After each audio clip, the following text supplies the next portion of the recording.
7 home runs, 17 RBIs. That's the most by any hitter against Boston this season. And right behind him, Jose Bautista has hit well against the Red Sox starter, batting .417 with 3 home runs and 9 RBIs. So they need Encarnacion and Bautista to lead the charge here over the weekend in Boston. And when they usually hit here in Fenway Park, they usually win series against the Boston Red Sox. They're in tough tonight. This is the front-running candidate for the Cy Young Award this season. Look at those numbers, 22-4 with a very good .311 earned run average. It has all come together for him this season. Those 21 wins, first in the American League, his .846 winning percentage, second in the American League only to Aaron Sanchez's .875. His home earned run average is the third best in the American League at .288. He gives you innings, 6+ innings and 17 straight starts. He doesn't walk anybody, just 30 walks all season long in 217 innings. So the Blue Jays are going to have to buckle down against Rick Porcello tonight. You can see it is raining as we're ready to start this game, and defense could be challenging here tonight. In the outfield is Andrew Benintendi. In left field, Jackie Bradley Jr. with a strong arm in center. Same for the right fielder, Mookie Betts. On the infield, Brock Holt makes his 10th start at third base. Bogarts and Pedroia have teamed up the middle all season long. What a year for Hanley Ramirez at first base. His first full season as a first baseman has been very good. Sandy Leone making his 66th start behind the plate, and he'll do the catching for Rick Porcello. Well, you mentioned Mookie Betts in right field. He ranks second among Major League right fielders with 14 outfield assists. That's the most by a Red Sox right fielder since Dwight Evans had 15. All the way back in 1979, he's started 154 of 159 games in right field. The young players on this Boston Red Sox team, they play every day. First pitch from Porcello is in there for a strike, and we are underway. It has been raining all afternoon. Neither team hit on the field. The field was covered, and you can see it's still raining as we start this game. Ezequiel Carrera has done a terrific job in the leadoff spot, batting .252 for the season. 13 degrees here on a cool, wet evening in Boston.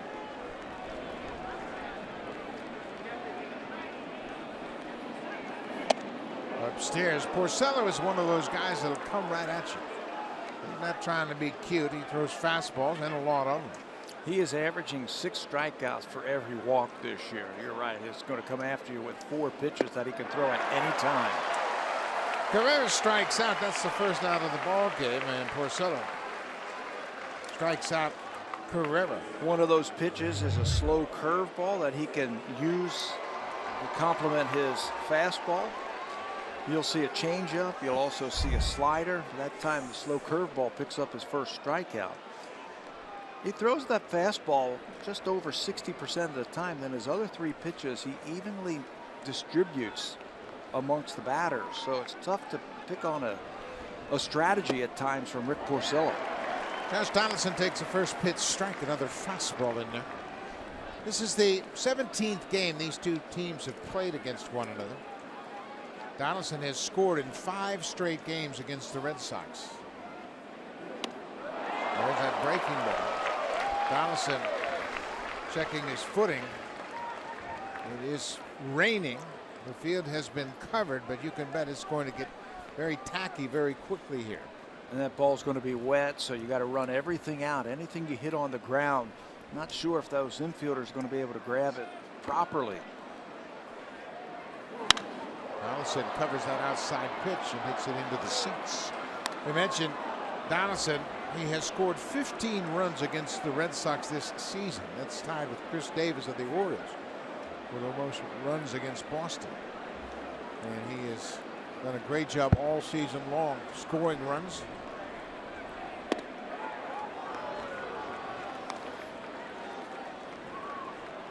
Rick Porcello, what a turnaround season for him. His second full season with the Red Sox, and he has made the most of it. The number on his back matches the number of wins. There's a base hit for Donaldson into right field, and Pat, you mentioned that. When the Blue Jays go the other way, they get hits, they get a lot of base runners, and they generally win ball games.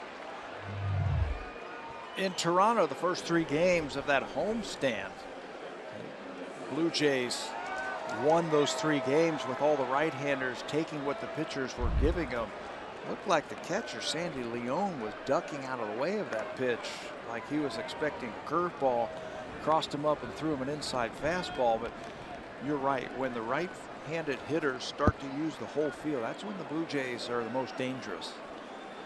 There is Edwin Encarnacion batting .311 against Boston this season. Edwin has hit 7 home runs and driven in 17 against the Red Sox. That's the most by any hitter this season. He didn't get cheated on that first pitch. He was looking for a fastball from Porcello and got it. This has been a great hitter's ballpark for him. All he has to do is get the ball up in the air, and he'll have a home run. Ball gets away from Leon, but not far enough for Donaldson to chance it. The Blue Jays have outscored the Red Sox in their head-to-head ball games 13-6 in the first inning. Blue Jays have been a very productive first inning ball club all season long.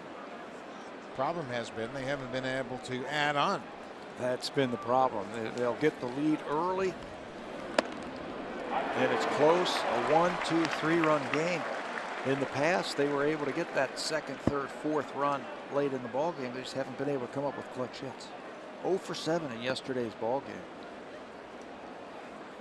Rick Porcello with a 7-7 career record against the Blue Jays. ERA over 5. The breaking ball, Encarnacion strikes out 2-0. You know, if you look at the usage that Rick Porcello will use when he's got 2 strikes on a batter, again, he'll use his fastball predominantly, but then he'll even it up with his changeup, curveball, slider. We saw 1 strikeout already this inning on a curveball. That one looked like it might have been the sharp slider. He throws that about 12% of the time with 2 strikes. Jose Bautista with 2 outs and Donaldson at first. First pitch breaking ball. The Orioles pitched Bautista tough in that 3-game series. He was 0 for 10 with 7 strikeouts.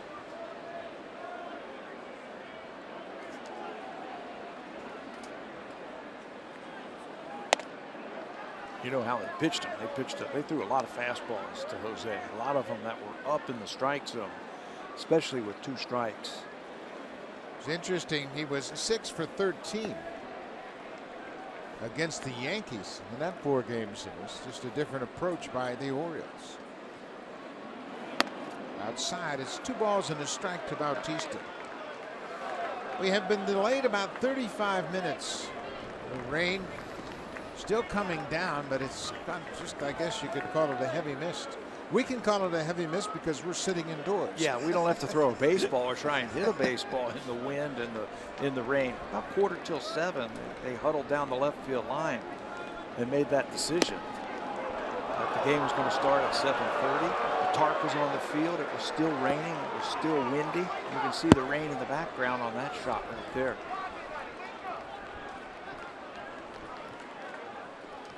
Russell Martin is on deck.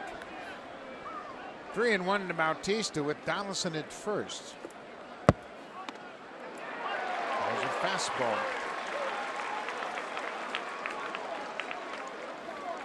So Hanley Ramirez, the first baseman, he's going to stay put right on the bag and keep Donaldson close. It's a full count with 2 outs.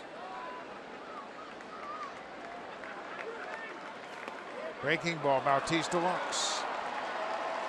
Well, Porcello not giving in to these power hitters with 2 strikes. Has used that breaking ball. He struck out Encarnacion with 1, but now he walks Bautista. Good patience right there. Your first inkling would be to try and yank balls off that wall if you're a right-handed power hitter. Good patience right there for Bautista. Pass it over to this man right here. Russell Martin batting .231. Porcello gets that breaking ball over.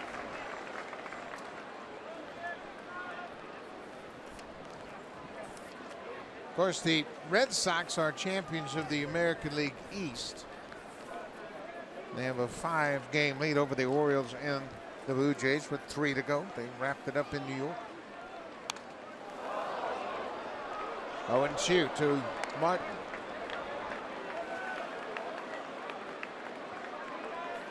John Farrell, the skipper of the Red Sox. It's been a up and down run here for Farrell. They have gone and alternated between first and last in the American League East. Isn't that amazing what the Red Sox have done? They won it all a few years ago and then finished last a couple of years, and now it's hard to believe this team was in last place last season with the talent that they can throw on the field. The pitching has gotten better this year, obviously, with the turnaround of Porcello leading the way. Turnaround of Porcello, the addition of Price and Kimbrel. The young players have come into their own this season for the Boston Red Sox, but it's been an up and down trajectory for for the last few years for this team. 2012 they were last, then they won it all, 13. John Farrell's first year with the Red Sox. Dave Dombrowski, the GM, coming over last August, taking over here in Boston. Breaking ball popped in the air. Bogart's shading his eyes with the rain coming down. It can be very bright, tough to pick up the baseball. No problem for Porcello in the first. He gives up a walk and a single, but the Blue Jays leave it there. Marco Estrada will take them out when we come back.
They have won the American League East, 92 wins to this point. Top of the order, their captain and emotional leader, Dustin Pedroia.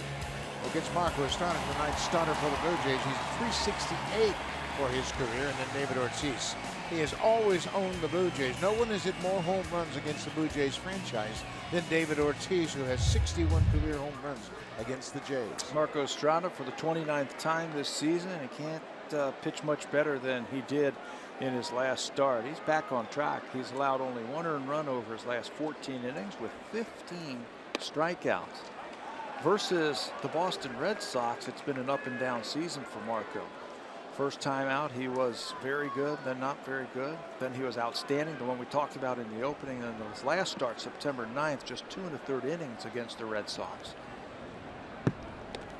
So if he keeps that up, I guess he's ready to go tonight.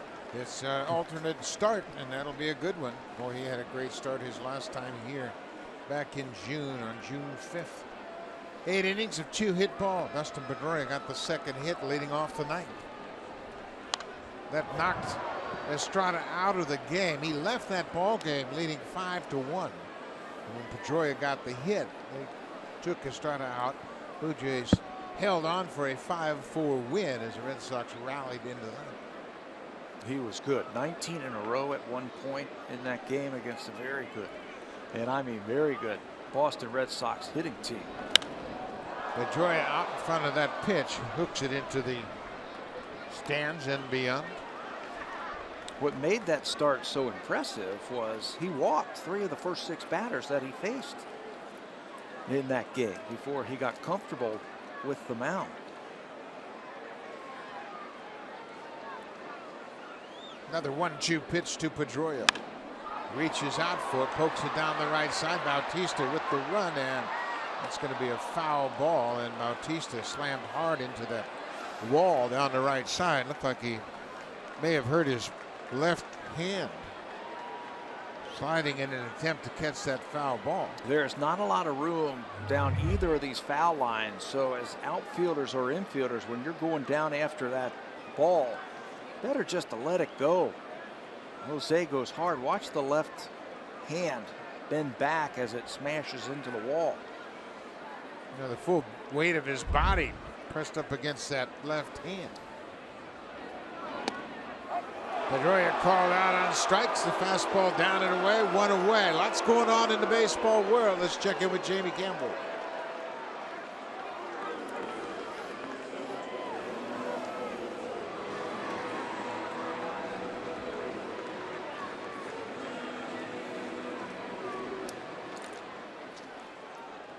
Well, the quirky nature of the schedule with 15 teams in each league, there is an interleague game every day, and unfortunately for the rest of the American League teams, the interleague game happens to be that series down in Atlanta. The Tigers are in Atlanta to finish up their season, and they just so happen to be facing the Atlanta Braves, and the Atlanta Braves have the worst record along with Arizona. 2 worst records in baseball in the National League. Atlanta's actually played much better lately. But you're right, they're the worst record in the National League. It is Jordan Zimmerman against Matt Whistler. They have the fewest wins. They're tied with Arizona for the fewest wins in the National League with just 66 wins, and that's who the Tigers are finishing up this season with. It says Brock Holt, who is starting at third base tonight, making his 3rd start at third base. He is their super utility player. He'll play all over the diamond. See, against Estrada, just 1 for 12. The changeup has really presented problems for Holt. He is such a good player, just a great role player for John Farrell's team. You can plug him in anywhere and give a guy a day off if you want to. You can play him for 3 or 4 days if he stays hot. Plug him in the outfield if you have to. Started the year playing left field for the Boston Red Sox. Spent some time on the disabled list this season. And you know what he's going to do? He's going to give you a good at-bat. He sure will. He laid off that high changeup and runs the count to 3-2. That's why they have moved Holt into that number 2 slot tonight in the batting order, and they've dropped Xander Bogaerts down into the 6th spot. Martin wanted that fastball. They went with the fastball, and Brock Holt walks with 1 out. Let's see how the defense sets up tonight for the Blue Jays. Ezequiel Carrera has earned the right to play every day the way he's swinging the bat. He's in left tonight. Pillar and Bautista finish off the outfield. Donaldson, Tulowitzki, Travis, and Smoke. Justin Smoke starting at first base. Russell Martin doing the catching for Marco Estrada. Tulo's been stellar at defense for shortstop for the Blue Jays. He's making all the plays. Over his last 82 games, he's had 2 errors. That's it. 2 errors in his last 82 games. This is Mookie Betts, who has hit all over the top of the order. He's led off. He's hit 4th. He's hitting 3rd tonight ahead of David Ortiz. Blue Jays have pitched him tough this season. He's at just 176 against the Jays. 12 hits in 68 at bats. He was hitting leadoff for the Boston Red Sox, and he was doing so well they dropped him behind David Ortiz to give a little protection for Ortiz when he was slumping. There are the numbers you were just talking about in his career versus Marco Estrada. But now that Hanley Ramirez is swinging the bat again, they have elevated him to right behind Big Papi and put Betts at number 3. It's a dynamic offense that the Red Sox have. Now, this is as good an offensive team as there is in baseball. They have a good balance of lefty-righty bats. They have speed. They have power. They have the ability to hit doubles. They have racked up the doubles this season. Estrada ahead 1-2. Missed down and away. We mentioned this season Betts hitting 176 against the Blue Jays. Last year he wore them out. He hit 384 against the Jays, so they have made a very positive adjustment against Mookie Betts. Everything he swung at last year found a hole for him. This year he's hit a couple of balls hard.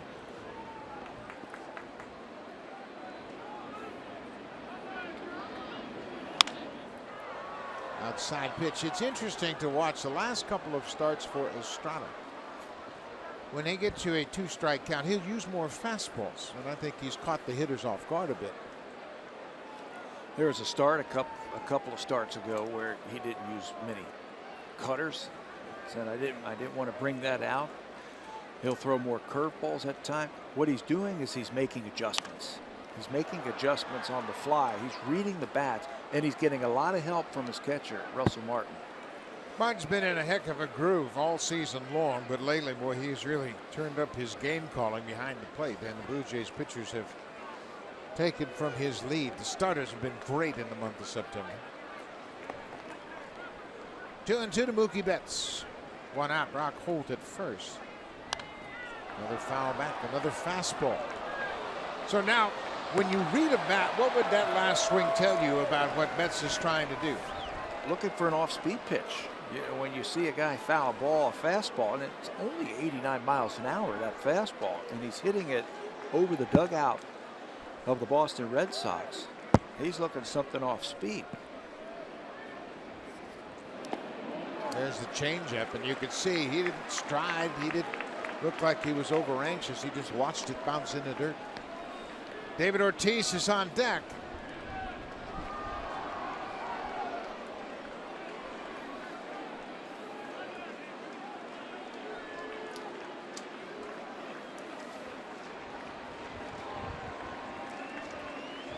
Holt's running. Betts hits a high fly ball in the left. Holt retreating toward first as Carrera comes in and makes the catch. 2 outs.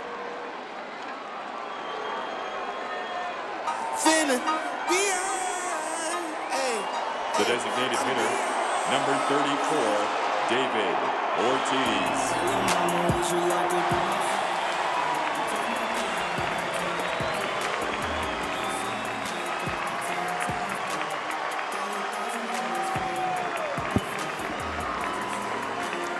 David Ortiz, known as Big Papi, going in his final regular season series of his career. 14 years with the Red Sox. And that will all come to an end at the end of this season. 3 generations saying thanks for the memories. This is his 20th season in the majors.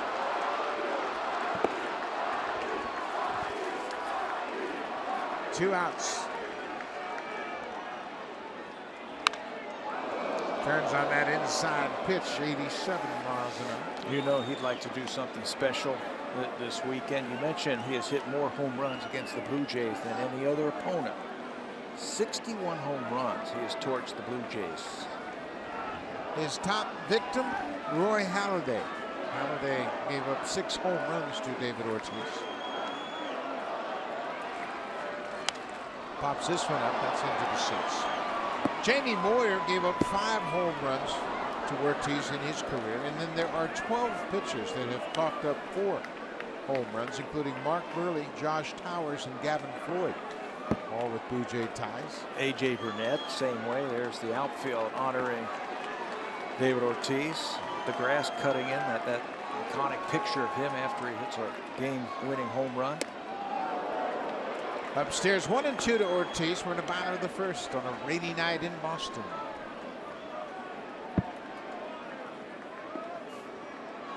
Ortiz has hit 482 of his 540 home runs as a member of the Red Sox. You know, it's funny, they gave us a handout about Ortiz and some of the milestones and some of the things that he has done in his career. It's about 4 pages long. They've also got a thing on here which says there's only been 7 days from April 1st to October 1st on which Ortiz has not homered in his career. 7 days they went through it. Guess what one of those dates is? 30th of September. You got it. Let's keep it that way. Exactly. So he has never hit a home run on September the 30th. He's swinging like he wants to hit another home run. There's that picture again after he's hit a walk-off home run, crossing the plate. Marco Estrada has been a tough opponent for Ortiz. Just 3 hits in 19 career at-bats. Bounced in front of the plate, and that gets away from Martin. So Holt moves into scoring position on the wild pitch.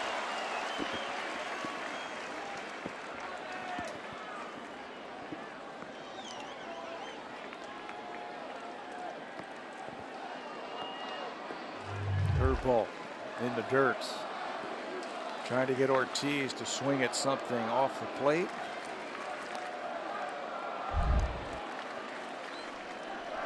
That curveball, when it's thrown so far in front of home plate, very difficult for catchers to gauge just how high it's going to bounce.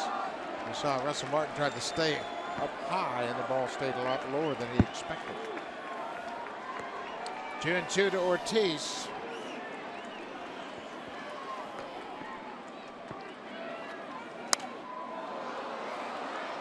Estrada continues to tie him up with that fastball.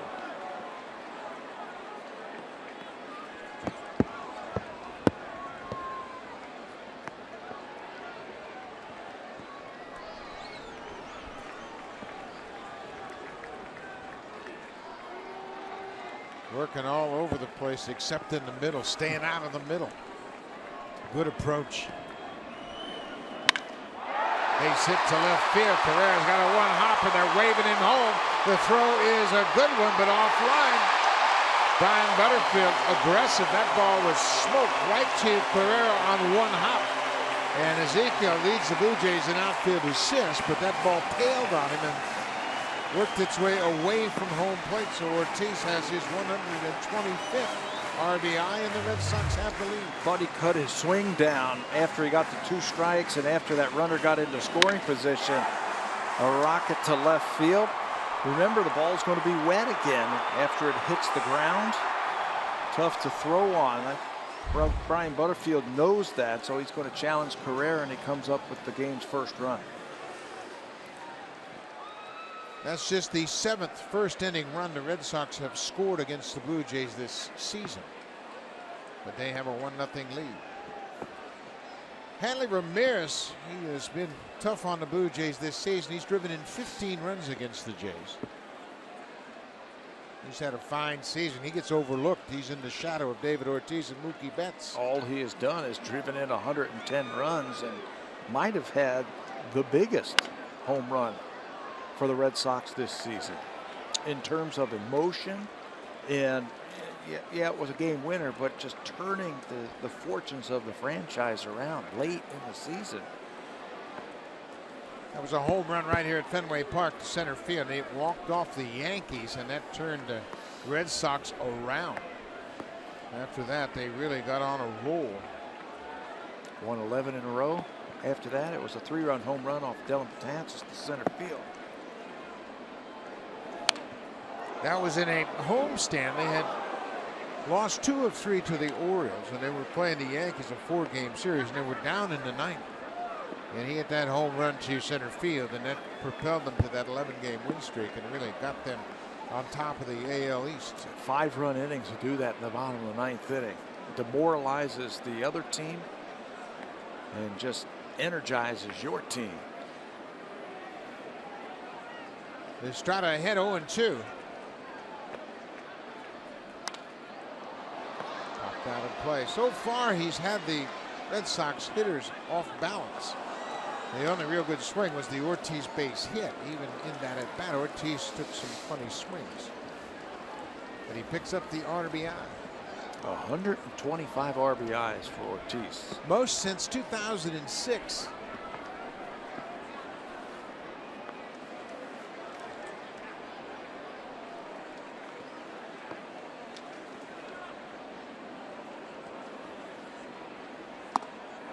Estrada strikes out Ramirez, but the Red Sox strike first. David Ortiz drives in the first run of the ball game.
And miserable night here in Boston. What isn't miserable, however, is the mood of the Toronto Blue Jay players. I spoke with Troy Tulowitzki today, and his message to his teammates was, go out and enjoy this. They are in a playoff spot with 3 games to go, and while you have to appreciate that these are very tense games, you also have to have fun and enjoy the moment. Don't be too tight.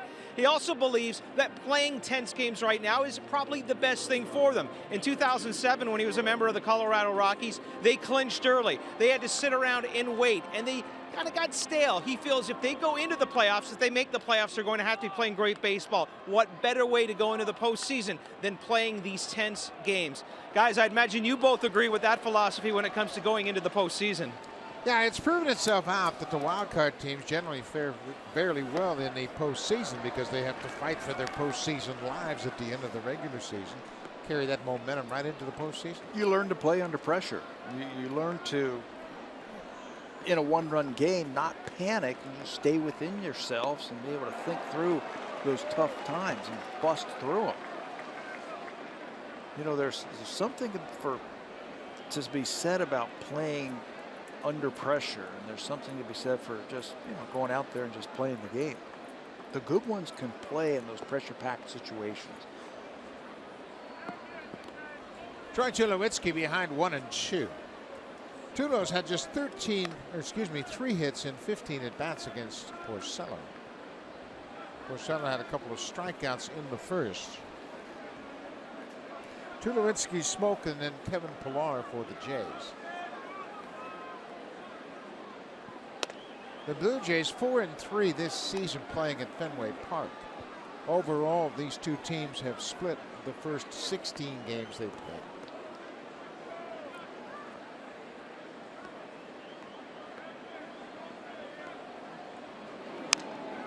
Tulowitzki got a piece of that breaking ball. Rick Porcello's had a terrific season, a 22-win season. That puts him on a list of outstanding young Red Sox pitchers. Most wins by pitchers aged 27 and younger since 1946. Mel Parnell had 25 wins. Boo Ferris, Roger Clemens, Pedro Martinez, and then Rick Porcello with 22 wins. Jim Longborg had 22 wins as a 25-year-old pitcher on that World Series team in '67. That's how I liken his season to the Jim Longboard season in '67. Came out of nowhere, won the Cy Young Award for the Boston Red Sox, the impossible dream year. They went to the World Series and lost to the Cardinals. Tulowitzki caught looking at that fastball for strike 3. 3 strikeouts for Porcello. But anytime a pitcher comes out of nowhere, he comes into his own, there has to be a factor for it. And for Rick Porcello, it's about fastball command. He's been able to throw that fastball where he wants to. This time he brings it back over the outside corner to get Troy Tulowitzki his 3rd strikeout of the night. Fastball command, and then be able to use all your other pitches to get outs. John Farrell was telling us when this team was back in Toronto the last time, he said Rick Porcello is the most prepared pitcher he's ever been around. Pours over the video. Now think about that statement, as John Farrell was the pitching coach here for Boston when they had great pitchers, the likes of Pedro Martinez, Kurt Schilling. He had John Lester, Josh Clay Beckett. Buchholz. Josh Beckett was here. And he's played with some pretty good pitchers too, but he says he's the most prepared. And so what do you mean by that? He looks at a lot of video, studies hitters. He knows each and every hitter that he's going to oppose and how he wants to get him out. He's into the ball game. And he said he's prepared emotionally.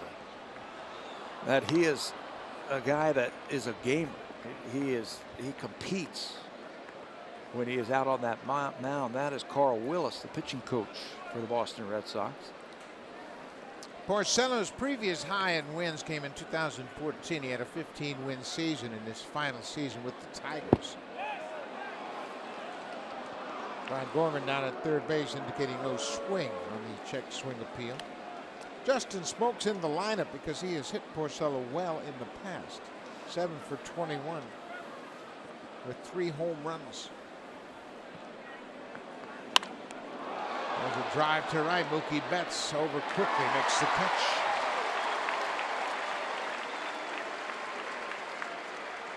Two away. Well, Rick Porcello got off to a good start this season and then really turned things on. His record pre and post All-Star, same, 11-2, but the inside numbers really speak volumes about how he's gotten better. He's 22-4, and let's take a look at his losses. At New York, he gave up 3 earned runs in 7 innings. At Kansas City, which was probably his worst game of the season. And then at Seattle, and then Baltimore, where he gave up 1 earned run in 8 innings. So he has been good from start to finish. Blue Jays down in order, hit a couple of balls hard, but Rick Porcello has a 1-0 lead.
Celebrate Canada's team with your personal cheer. To do that, all you have to do is visit RogersCelebrates.com, guys.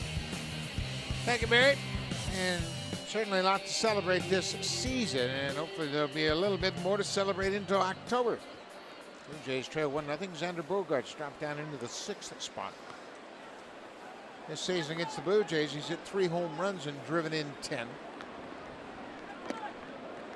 He doesn't match up well against Marco Estrada, just 2 for 19, so they've dropped him down in the order. And something else that's dropped is his batting average under 300. It's been over 300, as high as 350s, up into 350s, but now it is down to 294.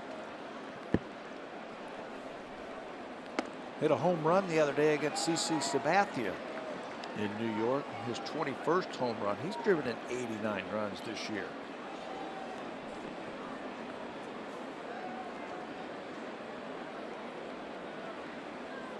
One count to the Red Sox shortstop. Ground ball. Donaldson, nice play, gets up and fires in time. What a play by Donaldson. Good stretch over at first by Smokey. 1 out. Josh showing some range, showing some athleticism with the dive, and then showing a strong arm.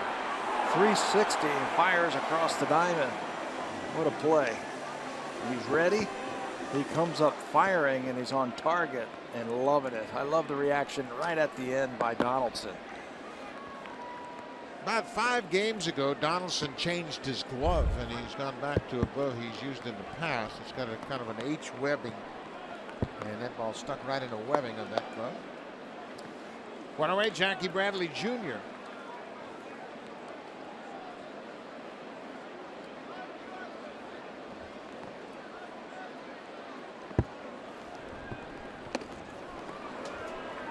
One count.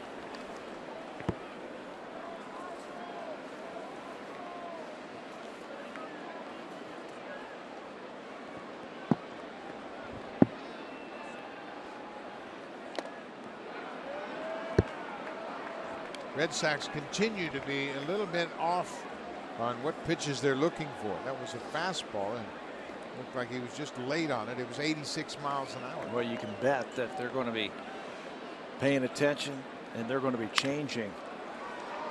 Tulowitzki up the middle. 2 away. Let's check in with Jamie Campbell.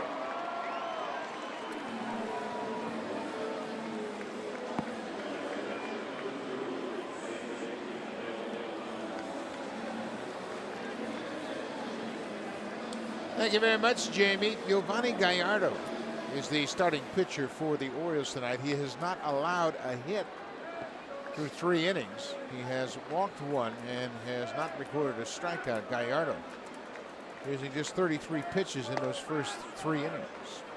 Michael Pineda's on the mound for the Yankees. Pineda has 5 strikeouts, but he's also given up that big hit to Scope. This is Sandy Leon, where he has taken over the majority of the duty behind the plate for the Red Sox. This is his 66th start of the season. He has come up and he has called a great game. He has hit. It's a career year offensively for Leon. He's also thrown out a ton of base runners. 39% of the runners he's caught, and that's well above the league average. And the Red Sox appear to be very much catcher rich right now. Of course, they have Christian Vasquez, who's here with the team, the veteran Ryan Hannigan. They have Blake Swihart, who they still believe can be a good catcher. Good player who's going to play somewhere for him. Donaldson has that one kick off his glove. He moved to his left, got in position, but then that wet turf might have created some extra spin on that ball, and it went right between his legs. One more attempt by Donaldson. It just doesn't look the ball into his glove. Ball might have come up on him just a little bit, and he will probably be charged with his 14th error. Indeed, that ball kicked right off the heel of that glove. So Leon is aboard. This is the rookie Andrew Benintendi, the left fielder. It's the first time the Blue Jays have seen him. He was coming back from an injury the last time they were at Rogers Center. But you're going to like what you see from him. He was the 7th pick in the draft overall just a couple of summers ago. He has got a sweet swing. He had a knee problem before the team came to Rogers Center the last time the Blue Jays faced the Boston Red Sox. He was at second base and got caught in a rundown and twisted his knee and missed that series. Just 22 years old. As Pat mentioned, he was drafted first round in 2015. So he's just a pup getting his feet on the ground here in a pennant race and part of a championship effort by the Red Sox. They've been looking for a left fielder, an everyday left fielder, all season long. Brock Holt has spent some time out there. Blake Swihart has spent some time in the left field. Chris Young. And they sent Benintendi down to Double-A. Get him started there. He's moved up to Triple-A, and now here he is in the big leagues. 3-1 now to the number 9 hitter. 2 outs. Top of the order, Dustin Pedroia waits on deck.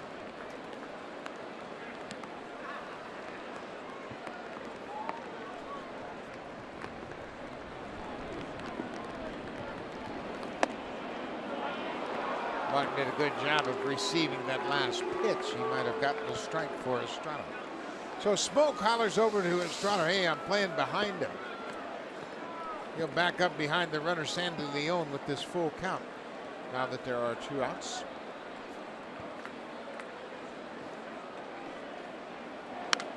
Popped up over near the Blue Jays dugout. Donaldson on the warning track gets there and makes the catch. So the 2-out air, no problem at all. We'll go to the 3rd. Boston has an early 1-0 lead.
Blue Jays on Sportsnet.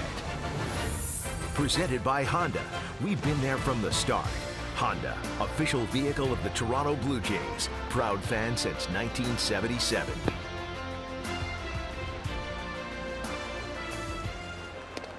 Devin Travis takes the first pitch outside from Rick Porcello. Travis batting 9th. Devin 0 for 2 in last night's game with a walk.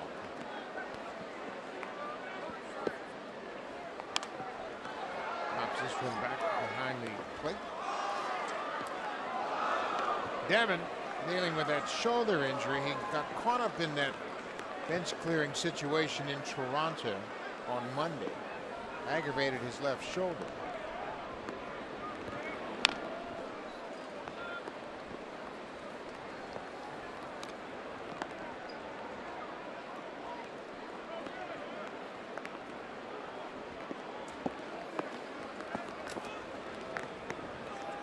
One and two. Nice play by Holt at third. Just in time to get Devin Travis. One away. Let's check in with Jamie Campbell.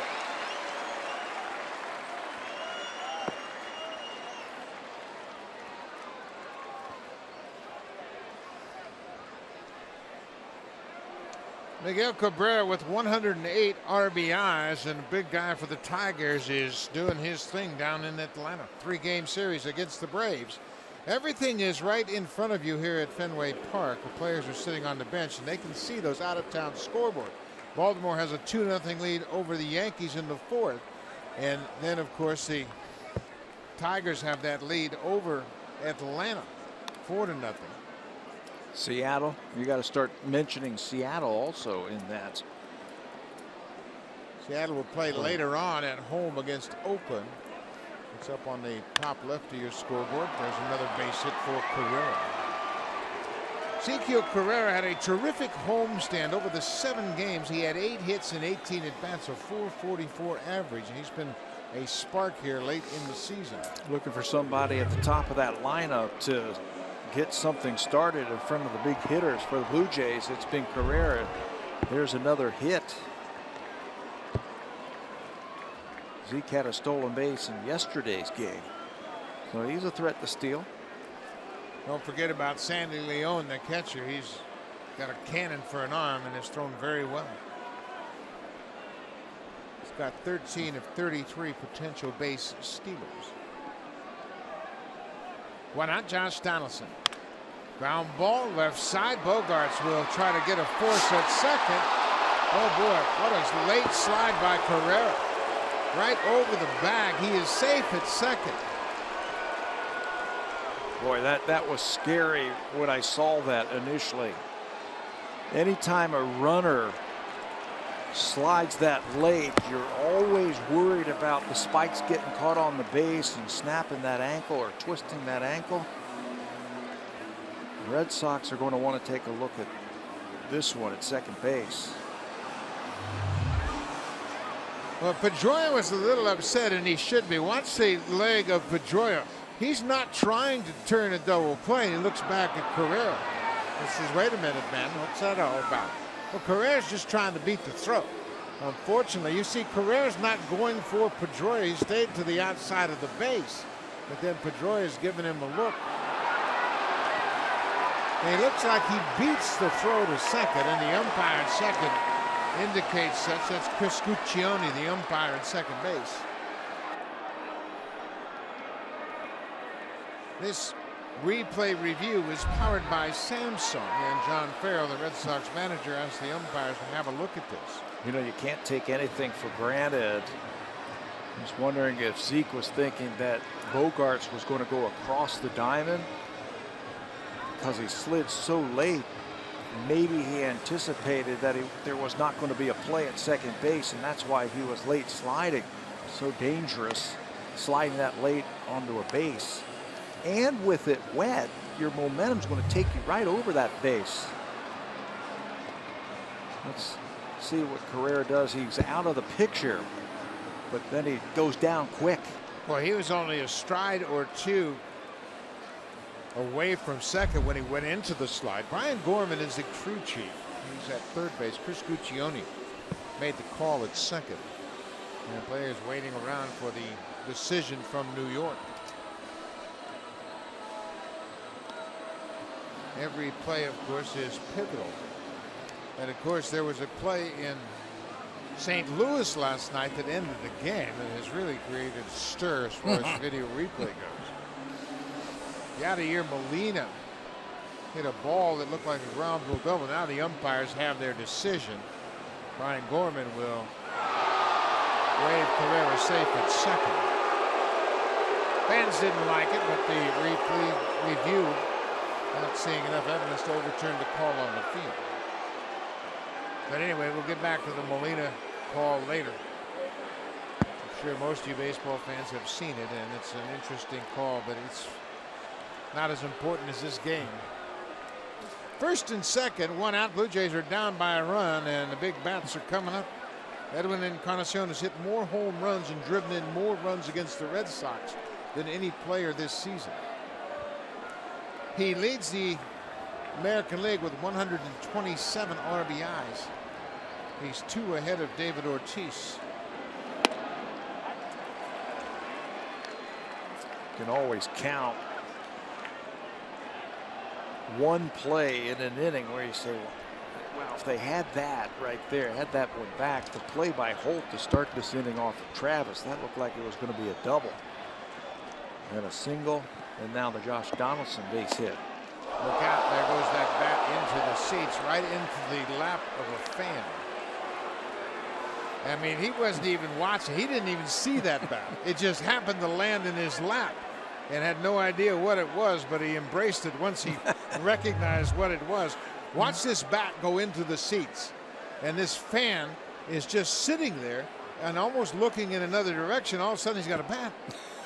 Where did this come from? Doesn't look like he wants to give it up either.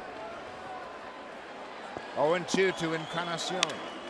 Popped up on the infield. Handy Ramirez into foul territory, stays with it. It was an infield fly, but it went into foul ground. Ramirez made the catch. 2 outs.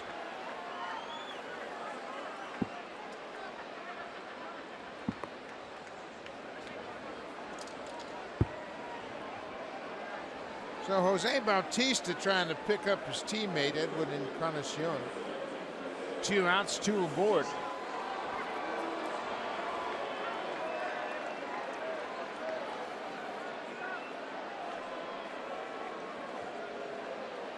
Bautista walked his first time up.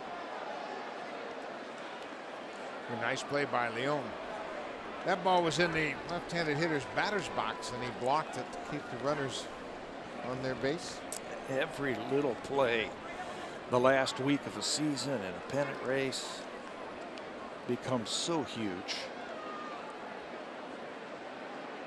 Red Sox playing it straight up. That's Brock Holt who started this inning with that great play.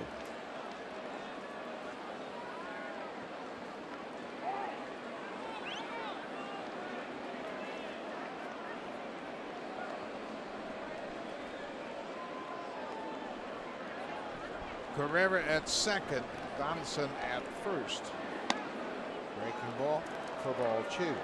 To clarify the scoring on the Donaldson play, the one that forced the umpires into video review, it was an infield hit credited to Donaldson, and thanks to Carrera with his hustle into second, Donaldson is 2 for 2.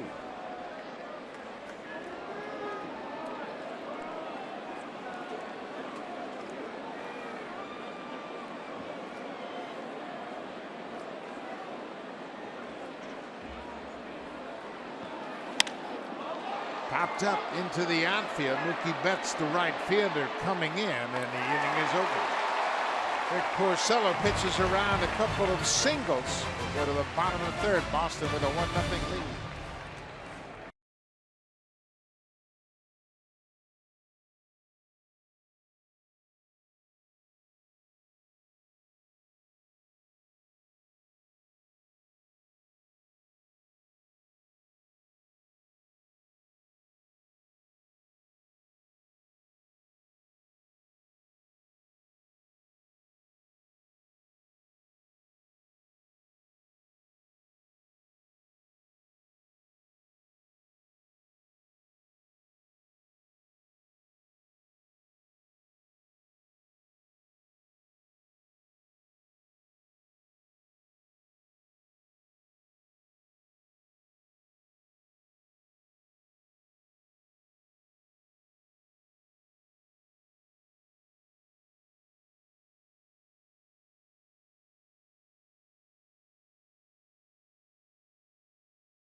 Luxury suites are now on sale. Call 416-341-1635. Guys, so many different possible scenarios, including possible play-in games on Monday.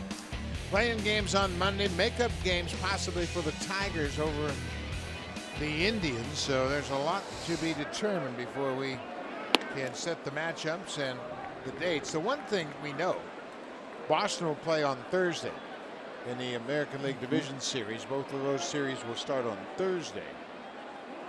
So Boston can set up their rotation any way they choose. But they don't know who they're playing just yet. That's why they'll wait. They'd like to know who they're playing, and then they can match up accordingly. You would think Porcello and Price in some order, one or two. Yeah, they wrapped up the American League East. I heard some people talking, well, they'll throw their second string guys against the Blue Jays because they're already in the playoffs. Not so. They don't play again, like you said, after Sunday till Thursday. And there's nothing like going home and sitting around for 3 days waiting to get back out there playing again. So you got to pitch your best pitchers. Dustin Pedroia with a leadoff single. Let's check in again with Jamie Campbell.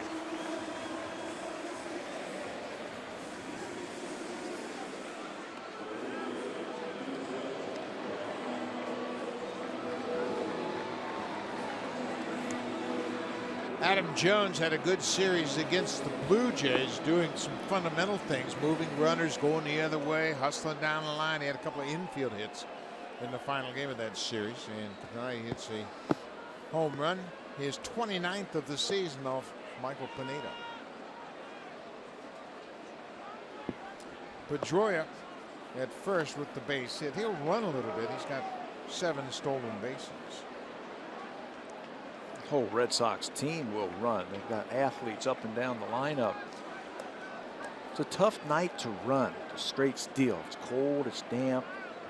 The turf is a little slow with the rain. But you can do that. You can bunt and force the defense to make plays on you.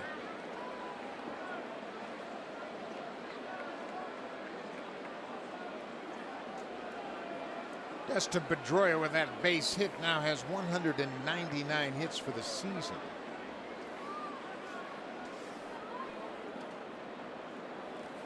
He's only had one season in which he's hit over 200 hits in the season. That was in his MVP season in 2008 when he had 213 hits. This was the second highest total of hits in his career. This is his 11th season. So he's got 199 hits.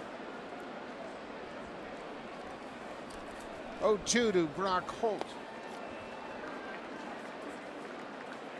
Holt walked and scored the first Red Sox run on an RBI single by David Ortiz.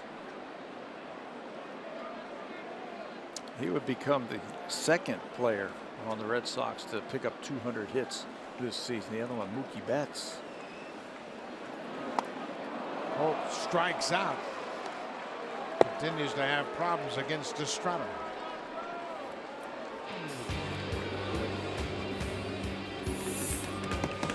Swing for the fences and save during the DIY Expert Sale. Only at Home Building Center and Home Hardware Building Center.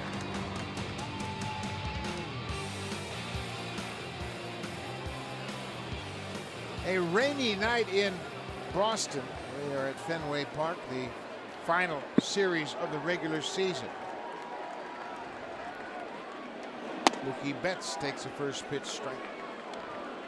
Betts flied out to left field his first time up. As Pat mentioned, Betts coming into this game with 211 hits for the season. And it looked like Xander Bogaerts was going to be a shoe-in for the third guy to get 200 hits, but he's at 189. He has been in a slump basically the month of September. Teams with 3 players with 200 hits in a season. The last team was the 1991 Rangers. It was the last team to have 3 players with 200 hits. Julio Franco, Ruben Sierra, and Rafael Palmeiro. Doesn't look like they're going to get it. That's a liner down the right side, but it bangs off the wall, foul. Here are the hit leaders in the American League. Jose Altuve, one ahead of Mookie Betts. Dustin Pedroia poised to pass the 200 hit plateau. Robinson Cano, what a season he has had. Same for Xander Bogaerts.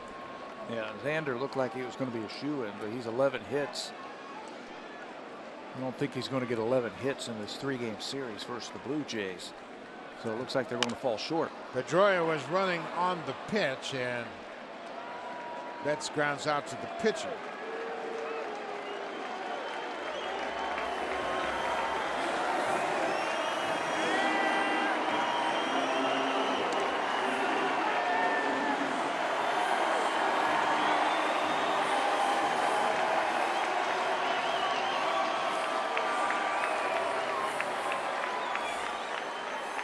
Going to be like this all weekend long as they celebrate the career of David Ortiz. 14 terrific seasons here with the Red Sox. His RBI in the first was his 190th against the Blue Jays. Most all time against the Blue Jays franchise. David Ortiz has set all of the offensive records for a opposing player against the Blue Jays. He is leading the American League in doubles this year with 48. It's a team, the Boston Red Sox, they hit a ton of doubles. Well, here's the leader with 48 of them. Estrada knocks it down. He'll go to first, and that ends the inning as Ortiz grounds out back to the pitcher. Pedroia is left on base. Will go to the fourth. Boston with a 1-0 lead. Marco Estrada may have saved himself a run. He knocks this one down. Throws out Ortiz.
On the bench as he got hit by that comebacker. Take a look at the swing by Ortiz. Remember, that ball is coming off wet grass, so it's going to pick up speed. Marco can't get the glove down. Looked like it hit him right in the shin, and he felt that. Watch him limping off the playing field. And then once he got to the bench of the Blue Jays, couldn't put any weight on his right leg going down the steps. Had to be helped down into the dugout of the Blue Jays. After that comeback, look like it got him on the shin. Watch him as he gets to the dugout steps, and then he has to get some help. Russell Martin fouls back that first pitch. It was a breaking ball. So let's hope everything is okay with Estrada. It looks like he's starting to get into a groove again. That's what we were talking about right there. Getting some help going down into the dugout. George Poulos is the head trainer. And you know what? You take the trainers for granted, but they have to watch every play on the field just to make sure if something does happen, they're aware of what a potential injury might have been a result of. Martin pulls this one on the ground. Bogaerts has it. One out. Let's check in again with Jamie Campbell.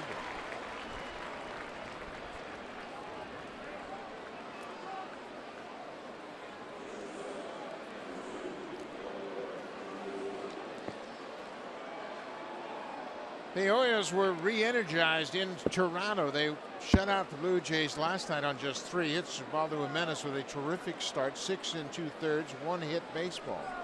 Orioles won 3-2 in dramatic fashion on Wednesday. Got a home run in the 8th and a home run in the 9th, and they won the ball game. And they have really taken that momentum into New York with them as they have a 5-1 lead over the Yankees. That's what it is, isn't it? Momentum, energizing that team. That home run by Kim the other day. Just like Hanley Ramirez home run right here that we were talking about earlier got this team started in their 11-game win streak. Baltimore Orioles are going to take that energy to New York, and it's working tonight. Tulowitzki fouls that breaking ball back. Well, the wild card standings as we speak, both the Orioles and the Blue Jays, 87 and 72. They're tied for the first wild card spot. Then the Tigers, and Detroit has a 4-0 lead against Atlanta. Remember, Detroit has a game to make up from that rainout game against Cleveland. And then Seattle plays Oakland later on tonight. You know, even though there's 3 games left in the season, basically for everybody, it's far from settled, isn't it? It sure is. And that's what they wanted when they got that wild card in there. Right now, it looks like 4 teams for 2 spots. Seattle beat Oakland last night 3-2 at home. Somebody's going to be really happy. A couple of teams are going to be going home. Tulowitzki hits it right on the line down the right field line for a base hit. Little looper. I mean, it couldn't have been dropped on that line any better. And Tulowitzki gets a 1-out single. We have talked about Tulo, how hot he has been and how hard he has hit the ball, and a lot of times he hasn't come up with much to show for it. This time, inside out swing, little blooper. He places it right down the right field line for a hit. Now, if the Orioles and the Blue Jays tie, they would be the 2 wild card teams. They would play Tuesday in Toronto because Blue Jays have the head-to-head advantage over the season series.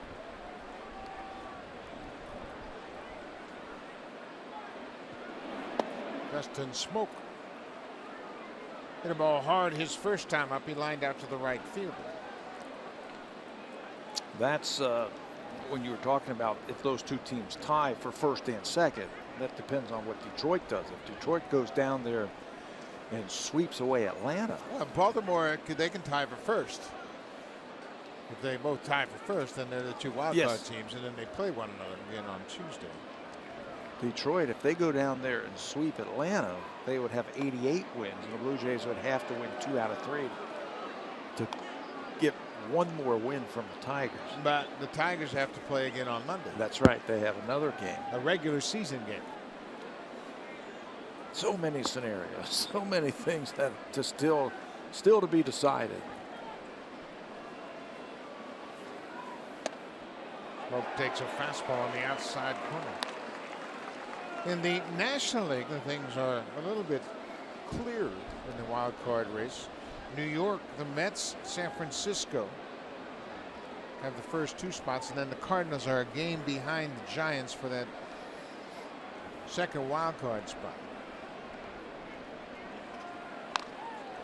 Smoke fouls off that high breaking ball. All the division winners have been decided in the National League. Washington in the East, the Cubs in the Central, the Dodgers in the West.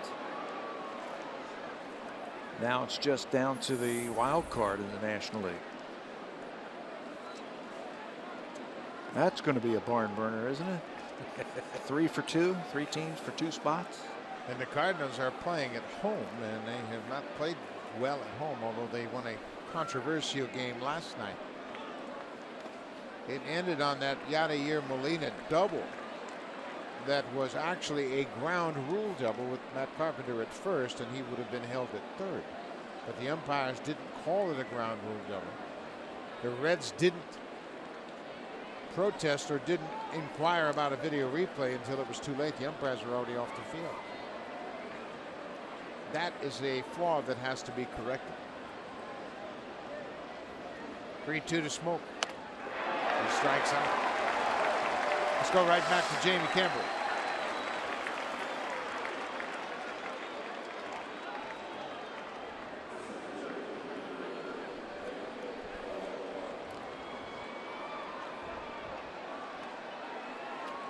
Boy, they have jumped all over the Yankees, and James Pazos has come into the game, the left-hander, and he's given up a home run. Pineda gave up the first 2 home runs, and Pazos and the Orioles have scored 6 in the top of the 5th. And they have just put that 8 spot on the scoreboard here at Fenway Park, as they now have an 8-1 lead over the Yankees. In clear sight of the Blue Jays. The team sitting on that bench, all they have to do is look out the left field. There it is. Pilar tried to check his swing. He went around. He's behind 0-2. Kevin lined out to the second baseman to end the second inning.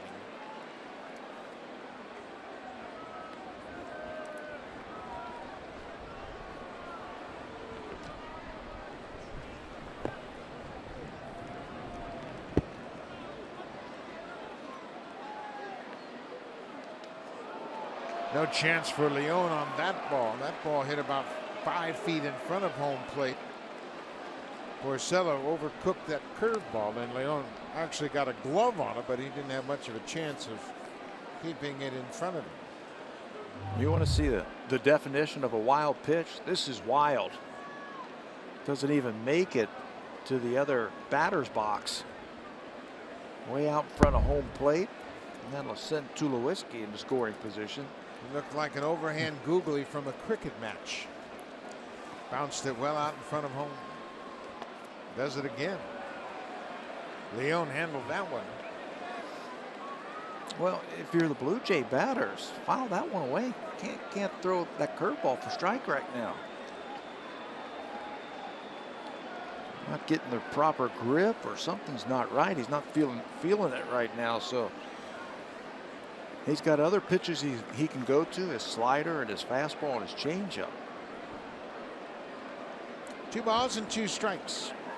Pilar fouls it back. Porcello, he has really learned how to pitch. He's just 27 years old. And he came up as a 19-year-old with the Tigers. And they had to allow him some growing pains early in his career, but boy, has it paid off big dividends. He was a sinker ball pitcher when he was with Detroit. And the Red Sox said, where was that sinker ball pitcher? I want to see it again. Where's that fastball with all that movement where you get so many ground ball outs? He has combined that great sinker with a 4-seamer that he can throw now. Look at that. 8th season. He's had 240 starts in the big leagues. Pilar strikes out. That's the way the top half of the 4th ends, and the Blue Jays trailing Boston and Rick Porcello 1-0.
Blue Jays VIP weekends in 2017. Contest details and rules available at bluejays.com/bear contest. With all the Blue Jay fans here tonight, guys, I think a lot of them called in sick with headaches. I think you're right. There are fans from all across Canada here, and I met some people from Saskatchewan today that made plans for this trip last June. They saw the atmosphere and said, you know what, I want to be a part of it. And you know what? There might be a division title at stake here. Well, the division title has been decided, but certainly a playoff berth is looming for the Blue Jays. It's there for the taking. Players were talking about that today, how they control their own destiny. Get out there. We just need to get out there and just play good baseball and win some ball games. The only run of this game came in the first. David Ortiz with a 2-out RBI single knocked home Brock Holt, who walked and went to second on a wild pitch. Josh Donaldson has a couple of hits tonight. The Blue Jays have out-hit the Red Sox.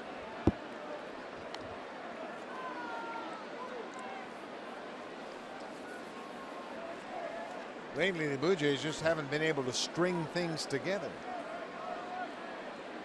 Shut out in last night's ball game. 8th time they've been shut out this season. So inconsistent in the month of September offensively.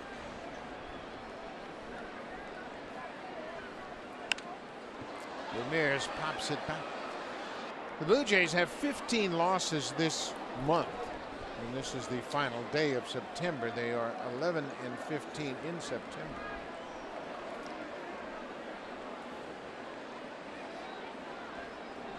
He knows it. Right now, he says the bats are ice cold. Got to shake them up just a little bit. Blue Jays went into September with a 2-game lead over Boston in the AL East.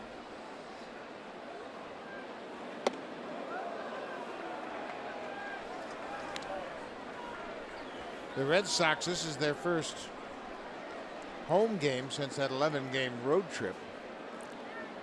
They went out on the road and did some damage, although they finished up losing all 3 games in New York.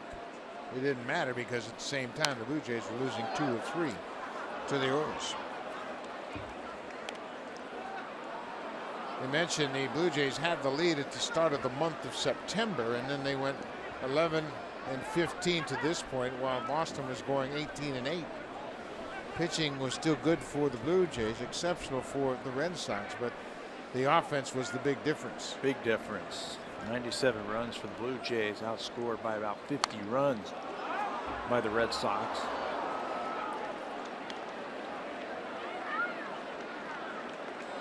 Tough to lose games when you're getting the great pitching like the Blue Jays have. From start to finish, they've been getting outstanding pitching in the month of September, and they've been losing some close ball games. Those are very demoralizing. As players, you got to just roll your sleeves up and say, okay, I'm going to come to the ballpark and we're going to win today. Puts a little added pressure on the starter also when your offense isn't scoring runs. Yeah, and the starters, they haven't really wavered in their approach in September. They just keep throwing strikes, making great pitches. Liriano's had a couple of good starts in the month. Wins have been tough to come by.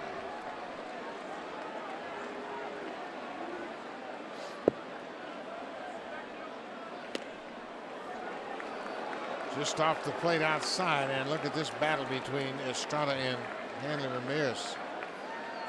All over the zone there.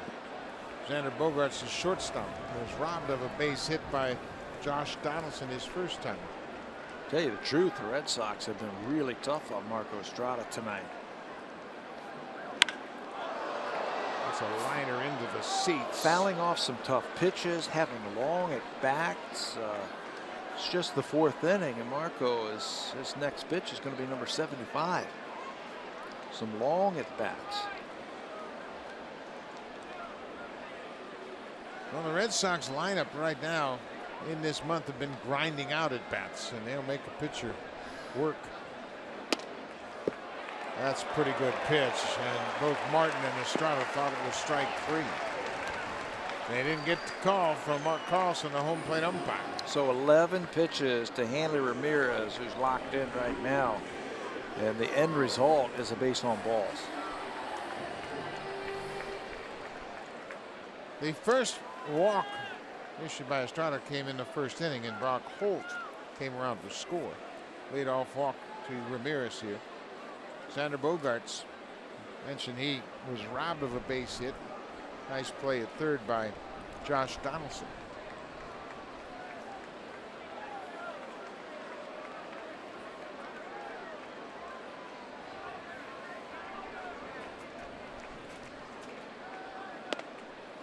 We mentioned Estrada had that terrific start back in June here, and it got off to a shaky beginning. He walked Betts, walked Pedroia to start the game, and then Xander Bogaerts attempted a sacrifice bunt in the first inning, and they got a force out at third, and then Estrada was able to get out of that inning and settle down after that. 19 straight he retired in that game. He had everything working. He had the breaking ball working, his fastball, his changeup. He was in the minds of the Boston hitters. They just couldn't figure Marco out. The first hit of that game was a home run by Chris Young with 1 out in the 8th. They would not get their second hit until Pedroia led off the 9th with a double. And Estrada left the game.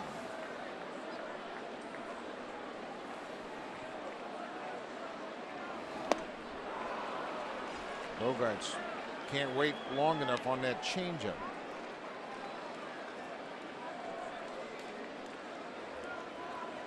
He's had his problems with Marco.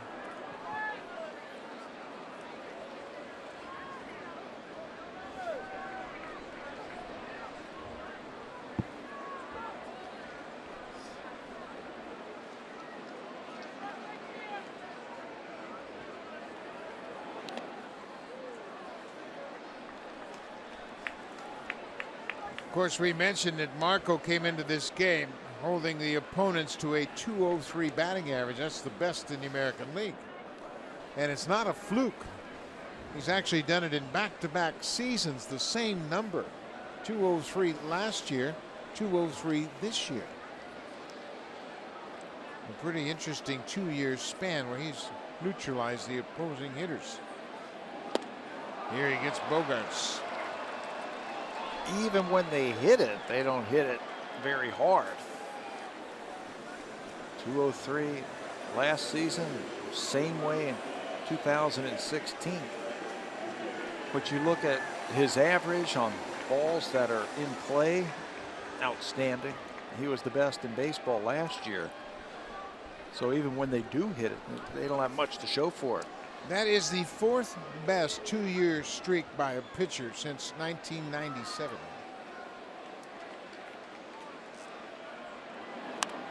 Pedro Martinez, pitching for the Red Sox, 99 in 2000, held opponents to a 186 opponents batting average over 2 years. Johan Santana had 2 stretches, 2004, 2005, and 2003, 2004. Where he held hitters to a 201 and 202 opponents batting average respectively. High fly ball into right. Bautista broke back. Now he's got to come in. Now Travis is out to help him out. That wind knocked it down. The wind's blowing in from the outfield, and Travis did a good job to go out deep into the outfield to make that catch. When you see the ball off the bat like that, it looks like it's going to head out into right field, but you can see from the flag in center field that wind is blowing straight in, so that's going to blow that ball back to Devin Travis at second base. Bautista's in right field. He sees it. He comes charging. Not even going to come close to it because the wind blows it back into the infield, right into the glove of Devin Travis for the second out. Tough to get the ball out of here tonight. It's cold, it's damp, the wind is blowing straight in. The conditions certainly favor the pitchers here tonight, and the scoreboard reflects that. It's a 1-0 game between these two powerhouse offensive ball clubs. Sandy Leon, the catcher, reached on the air by Donaldson in the 2nd. That's off the end of the bat, and that's going to drop for a hit. Ramirez will check in at 2nd. He'll stop there. Sandy Leone cued that one right off the end of the bat.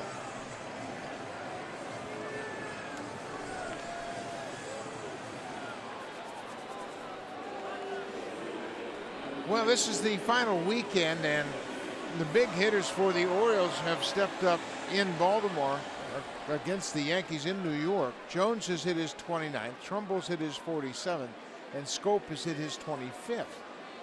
While down in Atlanta, Ian Kinsler's hit his 28th, and Miguel Cabrera's hit 2, 37 and 38, as the Tigers have a 4-0 lead. We talked about that the other day. September, that's when your big boys, your veterans, the guys who have done it before, who are going to step to the forefront and come up with the big hits for you. Blue Jays were getting that from Encarnacion, Donaldson, Bautista, Tulowitzki, Martin for that stretch where they were starting to hit everything.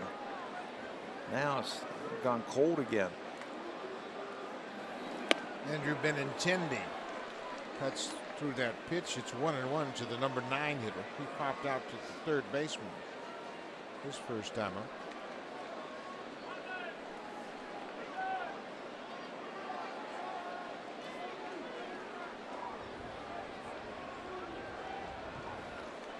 Mentioned Boston trying to get the best record in the American League. They're currently 2 games behind the Texas Rangers, and Texas has a 1-0 lead over Tampa Bay at home. Top of the third.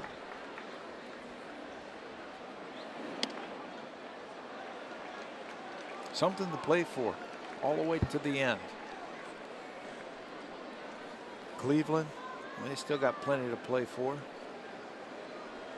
They were the team involved with Detroit that might have to go back to Detroit on Monday. Benintendi fouls it out of play. It's 2-2. That game has a chance of Cleveland not having anything to play for that day, and Detroit having everything to play for. Who do you send there? Do you send your whole team to Detroit for one day to play a makeup game? I think you have to. I think you have to for the integrity of the game. Yep. Take your team there, and now obviously you want to stay together. You don't want to send a skeleton crew there. Benintendi hits it on the ground. Travis at second. Throws him out. We've played 4 innings here in Boston on a cold, rainy night, and the Red Sox have a 1-0 lead. Now time for a Blue Jays Central update. Here's Jamie Campbell and Greg Zahn in the Samsung broadcast studio.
On WestJet, daily nonstop flights and great vacation deals. Book your Vegas getaway today at westjet.com/Vegas or call your travel agent. Guys? Lots of kids here tonight at Fenway Park on this cool night, but they're having a great time. And watch this ball girl as she presents this foul ball to a young fan, and watch the excitement. Isn't that a cool picture? Beautiful young lady, got a baseball souvenir, and she's jumping with joy. Somebody's excited to get a baseball. That's awesome. The power of baseball, isn't it unbelievable? Devin Travis hits this one high and deep to left. It's got a chance. It's off the green monster. Devin is chugging into second. That ball was high off the green monster. Devin, prior to that hit, just 2 for 18. That's his 27th double. That's a good start for the Blue Jays here in the 5th. In the summertime, this is a home run. That ball's going to carry on out of here. But tonight, cold, damp, the wind's blowing in. He knows that that one's not going to get out of here. So he puts his head down and hustles to second base for extra bases. High off the wall. Played by Jackie Bradley. That's what he can do right there. He's got some pop in that bat. Another extra base hit. Best bunter on the Blue Jays is at the plate, Ezekiel Carrera. He squares to bunt and bunts it up the third base line, and nobody's going to get it. Miscommunication between the pitcher and Brock Holt. And Carrera drops down a beauty. Holt thought the pitcher was going to make a play, and Porcello thought the third baseman was going to make it, and they both pulled away. You're taught as a third baseman, you go get the ball if you think the pitcher can't get to it. Brock Holt obviously thinks that Porcello can get this one. Porcello thinks that Holt can get it. And it drops down perfectly for an infield hit for Carrera. He can walk over to first base after putting the backspin on the ball and killing it on the grass. Carrera had a sacrifice bunt in last night's game. Here he gets a base hit. He's got 2 hits again tonight. Well, best opportunity for the Blue Jays so far. Josh Donaldson is 2 for 2. High fly ball to right. Mookie Betts has got a strong arm. It's shallow, being blown in closer. Here comes Travis to the plate. Ball is offline, and the Blue Jays have tied it up. Donaldson picks up the RBI, his 99th of the season, and it's a 1-1 game. You play the short game, you get rewarded. Leadoff double by Travis is cashed in by Donaldson. Get that runner over to second base with less than 2 outs. That's what happens with Carrera's bunt, and then he's cashed in by Donaldson. Talked about Betts ranking second in the major leagues as right fielders with 14 outfield assists. Blue Jays were going to run on him. That ball was not hit that deep down the right field line. But a good gamble by the Jays to get their first run. Edwin Encarnacion. Edwin is 0 for 2 with a strikeout.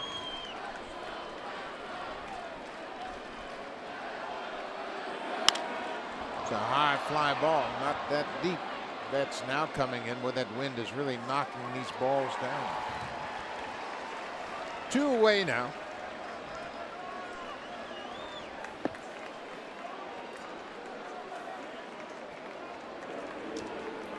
Jose Bautista will face Rick Porcello. Jose has 3 career home runs against Porcello. Tonight he has walked and flied out.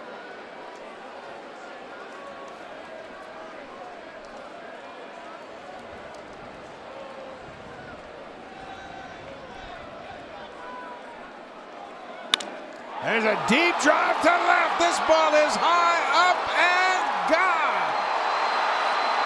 Bautista's 4th career home run against Porcello has given the Blue Jays a lead. We talk about the big guys getting big hits.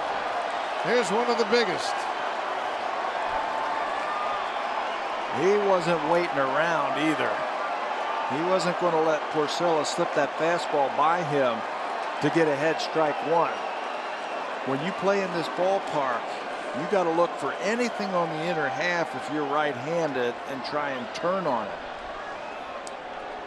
Jose Bautista, that's his 41st career home run versus the Boston Red Sox. His 24th here at Fenway Park.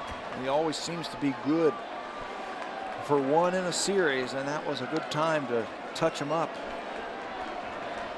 3-1 Blue Jays.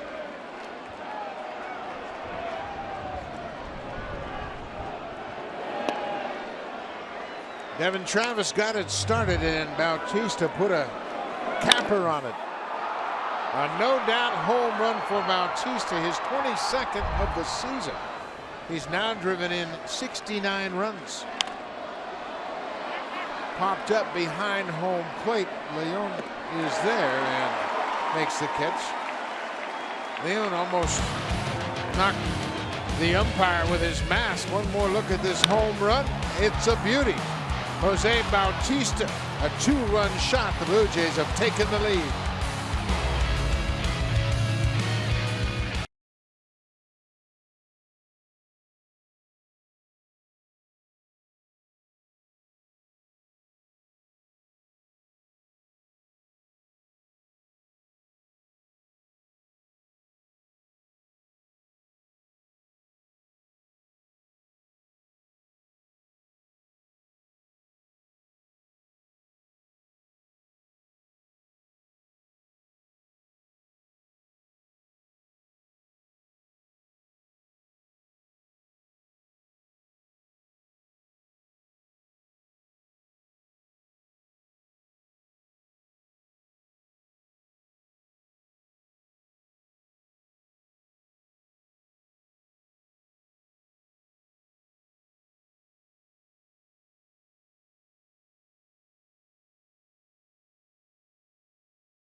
Well, the line score looks a little better now. The Blue Jays got a 3 spot in the top of the 5th. They have a 3-1 lead.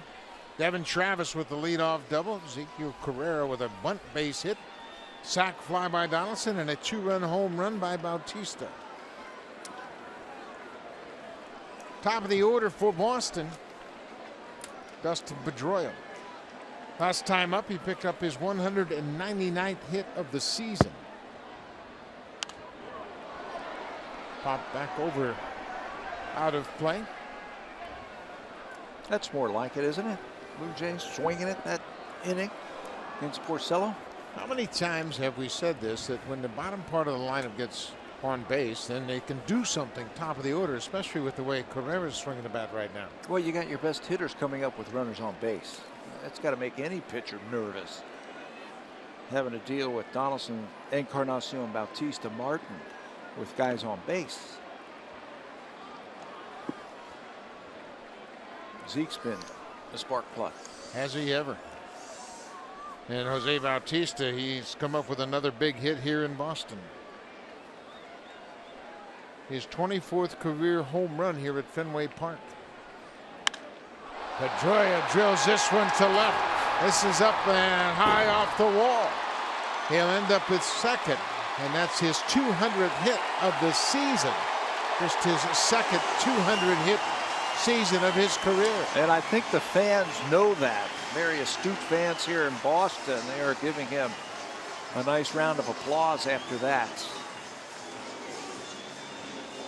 He is as tough an out as there is in baseball.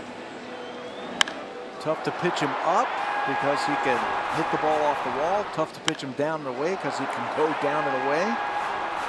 And he starts the 5th inning for the Boston Red Sox with this extra base hit.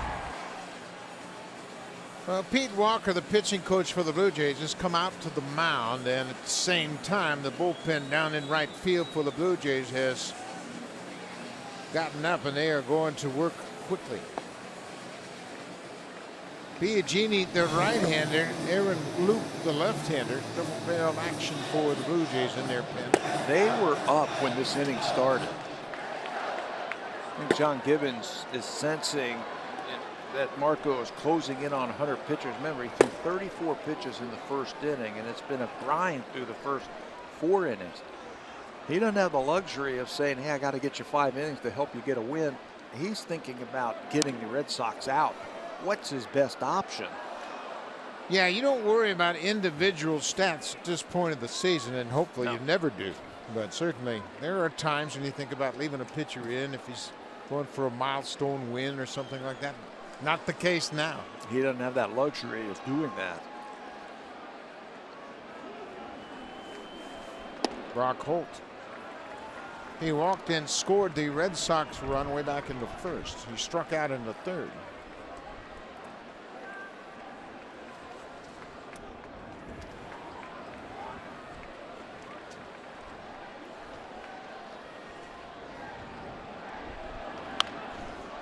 Pops this one up on the infield. Tulowitzki backing onto the outfield grass, and he makes the catch. That's a big out for Estrada, as Pedroia has to hold at second. Every out is big, isn't it? When you play in this ballpark in these pressure-packed ball games and close games, every out is huge. Yeah, you never relax in this ballpark until you're inside after the game's over. It's that kind of place. Hitters have been playing ping pong off that green monster for years. Mookie Betts is 0 for 2.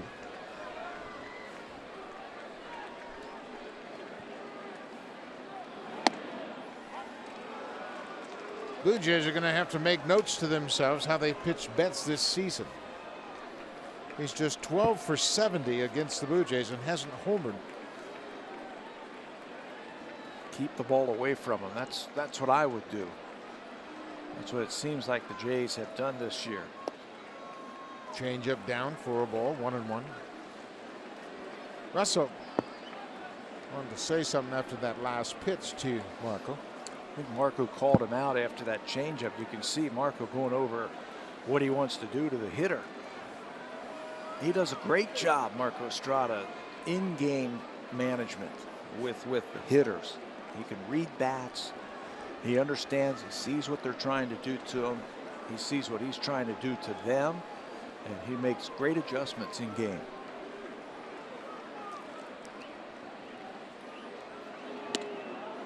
Through another changeup, that one floated right over the outside corner. Well, Marco did call out Russell Martin, and you're right. He will make changes, but he won't shake off Martin. So when he makes changes, he has to tell Russell, hey, this is what I want to do.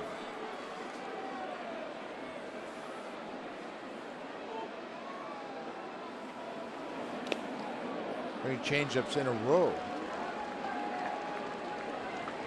2-2. 100th pitch. See, he's been right at 100 pitches all season long. For Marco, this is his 29th start of the season.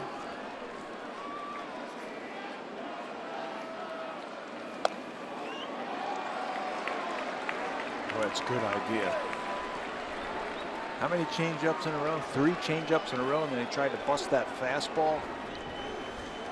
Tried to go in. David Ortiz has driven in the only Red Sox run of the night. He's on deck. Full count to Mookie Betts. Popped him up. Playable. Smoke drifts into foul ground. Makes the catch.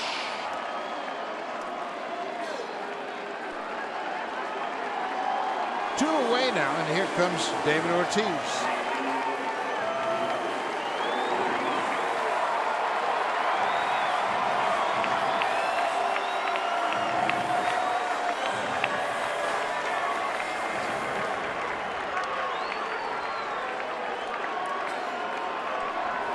Fans all weekend long will pay their respects to the big slugger. And you can bet there'll be a different crowd here tomorrow, so they'll do the same thing. Cameras flashing. You're going to see that a lot.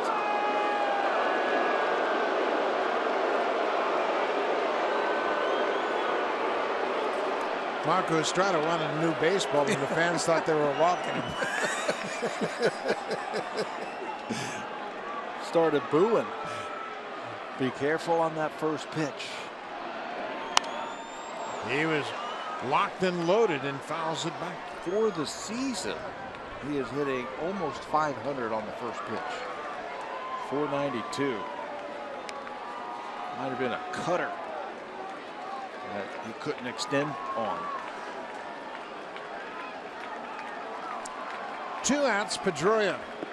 At second, he had a leadoff double.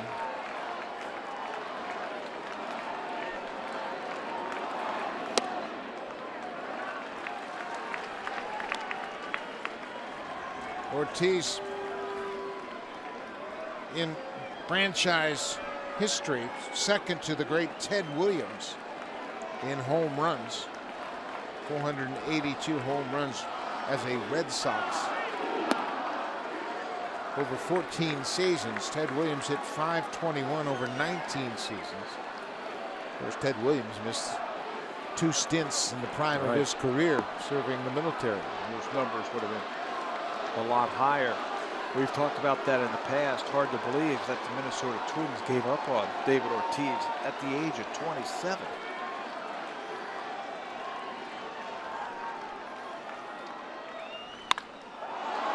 Ripped into the seats. And one hopper that skipped into the seats. Well, he likes souvenirs, huh? Yeah. Take that one home. You got that one from the man himself, David Ortiz. He likes to get that head out and pull that ball. How about that? The kid gave the ball to the man. What's that all about? And now he gives it back to him. Oh, that fella is the guy that got hit by the foul. And then the kid said, hey, do you want it? You got hit by it. And the gentleman said, no, you should keep it. Full count to Ortiz, 2 outs. Blue Jays have a 3-1 lead.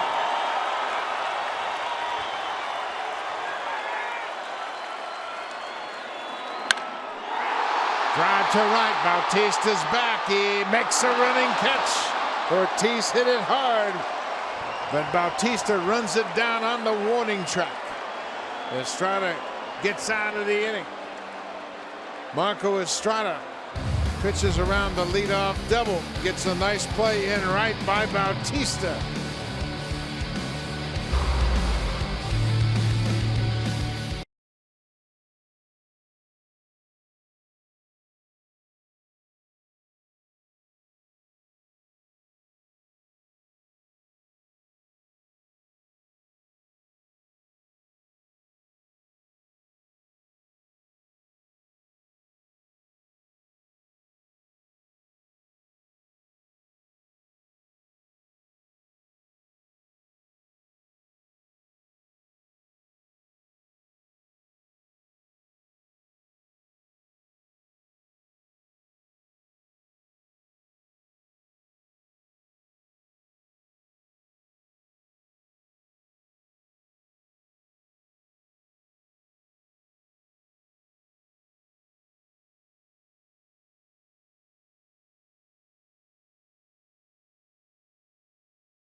6th inning for the Blue Jays. It'll be Troy Tulowitzki followed by Justin Smoke and Kevin Pillar. The Blue Jays have a 3-1 lead. Breaking ball over the head of Tulowitzki. We had mentioned that Rick Porcello has had his problems against the Blue Jays over his career. Coming into this game, a 7-7 record and an ERA at 5.07. Tulowitzki hits it in the air. Jackie Bradley Jr. now coming in, and that wind really playing tricks on that baseball.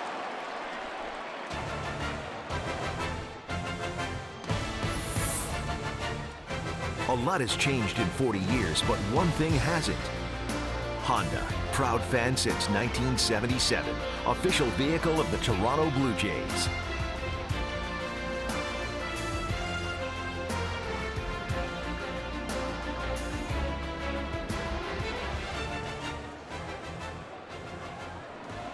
Blue Jay fans on hand here for this final regular season series. Porcello 22-4. He lost to the Yankees on May 6th in New York, and then 2 starts later lost to the Royals in Kansas City. His next loss didn't happen until August 3rd at Seattle. He lost 3-1 in that ball game, and then lost at home for the first time to the Baltimore Orioles, 1-0 on the 14th of September. That's his only loss at Fenway Park. The Kansas City game was probably his worst game of the season. He only threw 5 innings, gave up 4 earned runs, 5 runs altogether with 8 hits. Everything else has been outstanding. Even when he lost, he pitched good ball games. He has thrown at least 6 innings in each of his last 17 starts. That's the longest streak by a Red Sox pitcher since Josh Beckett did it in 2009. Smoke called out on strikes. He takes that inside pitch. For Porcello, that's strikeout number 6.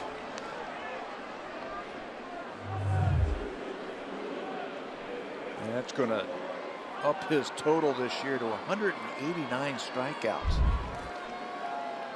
I mean, everything has worked for him. His fastball command has been great all season long. 2 different types of fastballs. The sinking fastball, and he'll go upstairs with a 4-seamer like that one. As we speak, Rick Porcello has thrown 222 2/3 innings. That is second only to David Price, his teammate. That's a pretty wicked combination. 2 guys throwing over 220 innings. One's a righty, one's a lefty. They're going to give you lots of innings, give you lots of strikeouts, pitch long enough into the ball game to get a decision. 24-8 the Red Sox are in Rick Porcello starts. There are only 9 pitchers in the American League to pitch over 200 innings this season, and the Blue Jays have one of those, of course. Marcus Stroman, a career high 204 innings this season. I mean, that's the milestone you want every one of your starters to seek. Get to 200 innings. That means, first of all, you're throwing well. You're healthy. You're taking every turn in your rotation. And you're throwing, well, if you just do the simple math, 6 innings. If you do the math, 32 starts times 6, that's right around 200 innings. So you're consistent. You're consistently going out there, getting through a lineup 3 times. Pilar gets a piece of it to stay alive. When each of the hitters come to the plate tonight here at Fenway, up on the video board, they're putting up the age of the batter at the time when David Ortiz broke into the big leagues. Some of them have been pretty interesting. Warren fouls it back. Kevin Pillar is batting. David Ortiz was 13 years old when Pillar was born on January 4th, 1989. And they have the reverse when David Ortiz made his debut. They will put up the player's age when he debuted. Pilar's having a heck of a at-bat against Porcello here.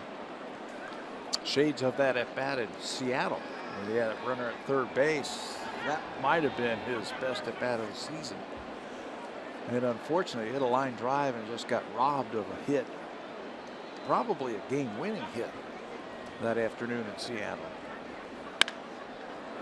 And another at-bat much like that on Sunday against the Yankees. You remember in the ninth inning, he was asked to bunt after a leadoff walk.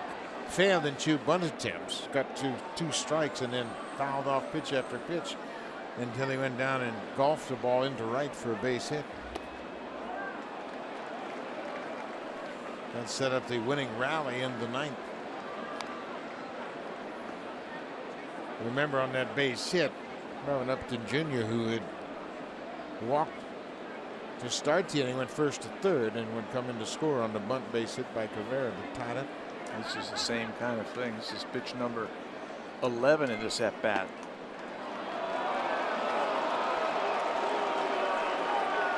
Kevin Pillar walks with 2 outs.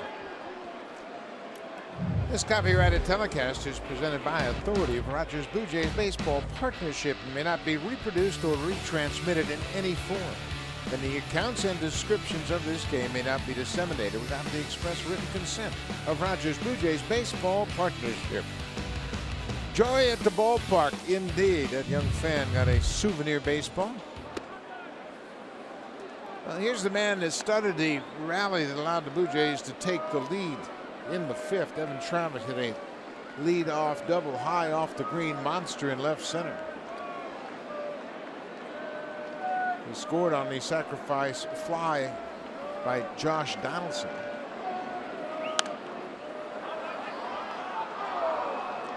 He's got some pop in that bat. Teams have been trying to throw him up and in, figuring he can't get to that ball.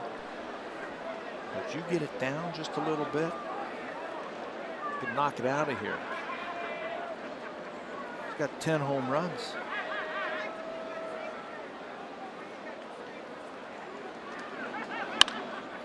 Down the right side, this ball's trouble if it's fair, but it slices out of play into the seats.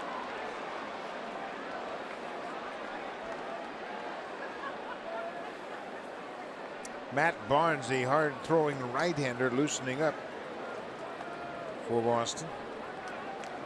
Not a night that I would want to be facing hard throwers coming out of the bullpen. Cold and damp and rainy. Woo.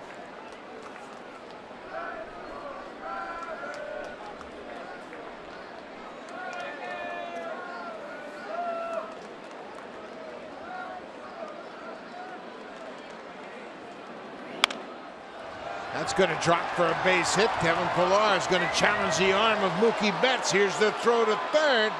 Not in time. Good job by Kevin Pillar, forcing the issue. What he did is he saw that that ball was not hit very hard by Travis. It was an inside-out swing. He got jammed. Floats it into right field. And judging by the depth of where Mookie Betts was playing, he said, I can go to third base on this ball. I play the outfield. I know what that ball feels like as it rolls into that wet grass and how hard it is to come up throwing accurately. Mookie Betts with his 14 outfield assist is offline, so Pillar's going to take advantage of that, going first to third on that base hit to right field. Just one more quick look over his shoulder to see where Betts was, allowed him to aggressively go to third base. So Carl Willis, the pitching coach, came out to the mound and he got some instruction from Torey Lovullo before he left. Lovullo's the bench coach, and you can see the entire infield on the mound to join in on the meeting. And what this meeting is about is the batter Ezekiel Carrera. Even though there are 2 outs, he's a threat to bunt, and they wanted to make sure they had their proper bunt defense in line for this at bat. He had a bunt single his last time up in a sacrifice attempt where Porcello and Holt got their wires crossed and ended up with a base hit.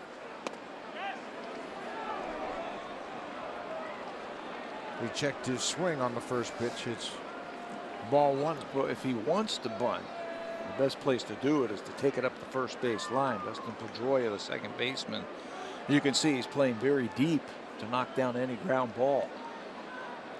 He might try and pull the ball to right field for a hit.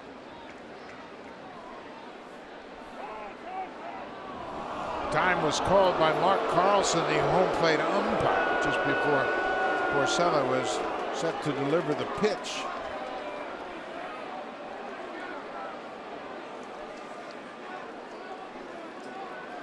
Ezekiel had a terrific homestand over the 7 games, 8 for 18. Pops this one up on the infield. Bogarts, the shortstop on the outfield grass, makes the catch, and the inning is over. Porcello strands a pair of base runners. We'll go to the bottom of the 6th. Blue Jays have a 3-1 lead.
On Sportsnet.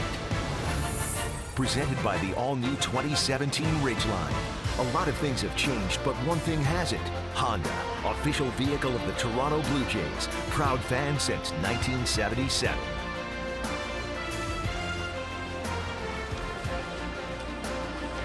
New pitcher into the ballgame for the Blue Jays. The rookie Joe Biagini making his 59th appearance of the season. Biagini has been really good out of the bullpen for the Blue Jays. He had a great outing, a couple of innings of work in the Orioles series. That was 3 days ago. A couple of innings. All he gave up was an infield hit to Adam Jones. First pitch swinging. Hanley Ramirez will ground out to the shortstop. 1 pitch, 1 out for Joe Biagini. He threw 22 pitches in that outing on Tuesday. Didn't walk a batter, struck out 2. And he has really been the most consistent pitching out of the bullpen for more than 1 inning. 13 times this season he's pitched 2 or more innings. And in those outings he has an ERA of 0.69. He's a horse. Yeah, and they will probably ask him to do that again tonight as they find that bridge to the back end of the bullpen with the loss of Joaquin Benoit to the injury he sustained back at Rogers Center.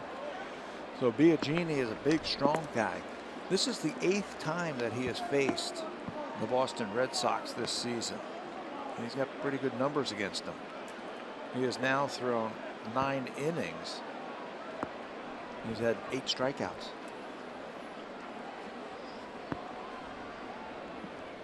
This is the 17th game of the season between these two ball clubs. They have split the first 16 8 apiece.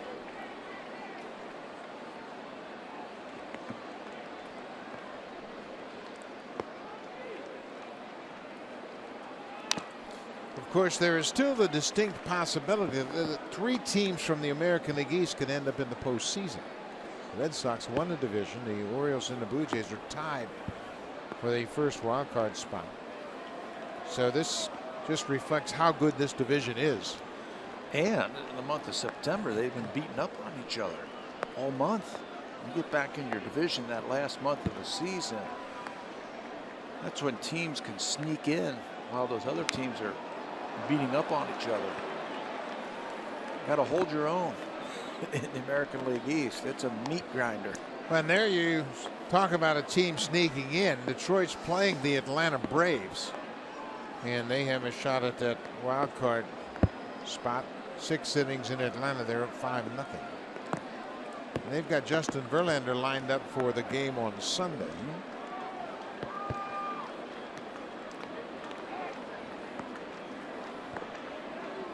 All sorts of ramifications as far as ties and who the teams might be.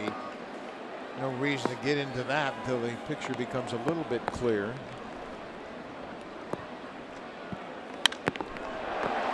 Down the right side, that's a fair ball up against the wall. Bogarts is around first. He's headed for second. He's making the turn, and the ball is overthrown. The first cutoff man, and Bogarts ends up with a triple. His first triple of the season. He comes with 1 out here in the 6th. They have so many good young hitters who understand how to be successful as hitters. You make mistakes, they can hurt you with the long ball, but you make good pitches like this one and they can hurt you by going the other way. Bogart slices the ball down the right field line. Bautista comes up firing, but they weren't going to get him at second. They weren't going to get him at third base. He runs too well. This ball is just slippery down the right field line as Bogart's all the way. He was on his own that he was going to go to third base. The infield is back, and this is Jackie Bradley Jr. Bogarts with hit 190 on the season. Slices the ball into the corner. Bautista tracks it down and then overthrows Travis. They weren't going to get Bogarts anyway, even with a good throw.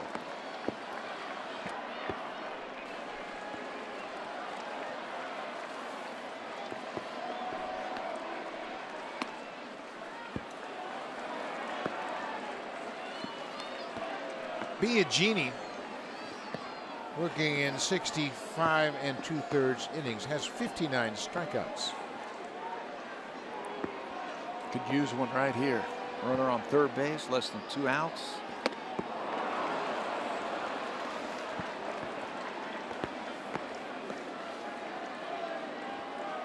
The thing that may be most impressive about Biagini is he never gets rattled, no matter how intense the situation is.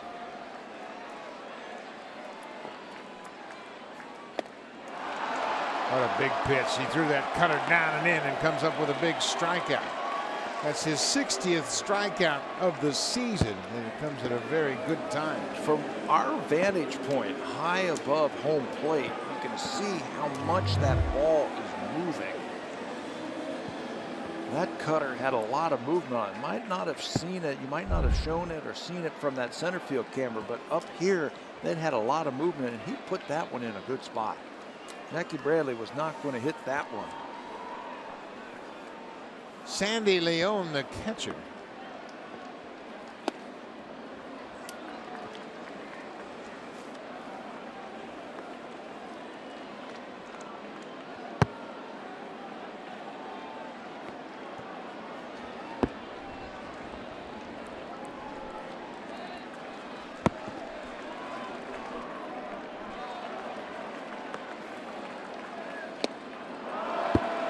That's got a lot of leg movement.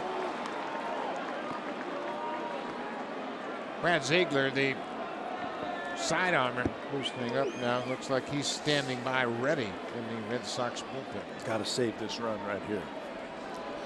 Runner on third base. You got 2 outs. Got to save this run.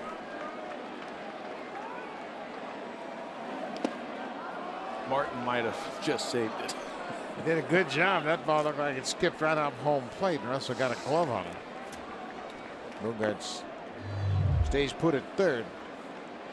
Trying to get him one more time to swing at a cutter down and in. But he bounced it off the plate. Good play by Russell.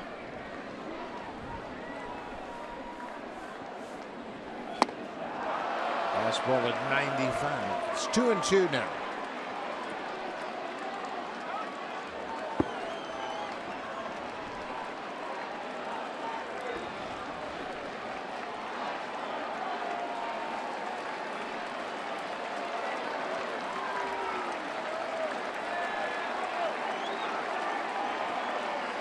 Biagini has earned the right to shake off pitches.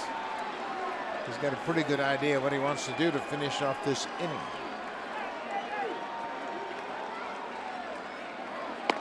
And he gets him. Through the changeup and gets 2 big strikeouts after the triple by Bogarts. Leon strikes out, ball down and away, and he waves at it. And the Blue Jays save a run. Good job by Biagini.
Live streaming sports service delivers everything you've come to expect and more.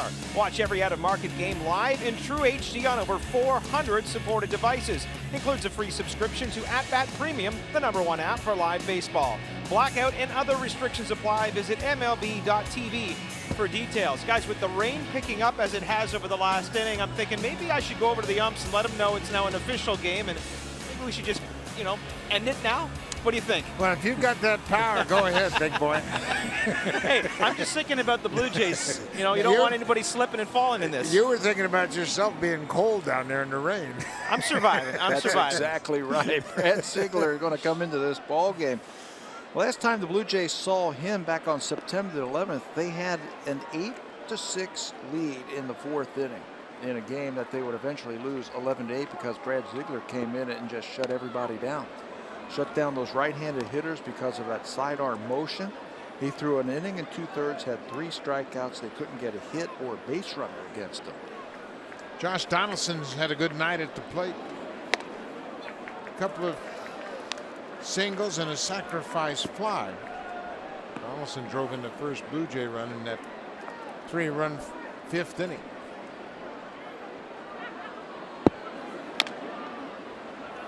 Jose Bautista with the 2-run home run. He's the big hitter tonight for the Blue Jays. Jose has walked and homered. Officially 1 for 2.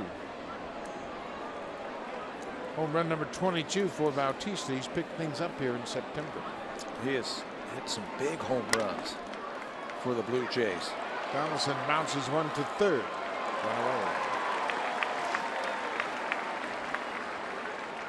Ziegler doesn't throw that hard. He's got to hit his spots. He's got to change speeds. He's got some deception in his delivery. John Farrell brings him in here to face the heart of the Blue Jays order, the right-handers, Donaldson, Encarnacion, Bautista, Martin, Tulowitzki, for that purpose, to neutralize their power.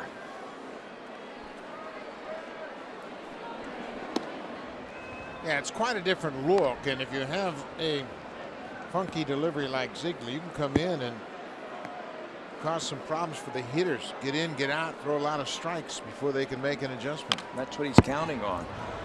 This is going to be a tough play for Holt. He throws it low in the dirt. What a scoop over at first by Hanley Ramirez.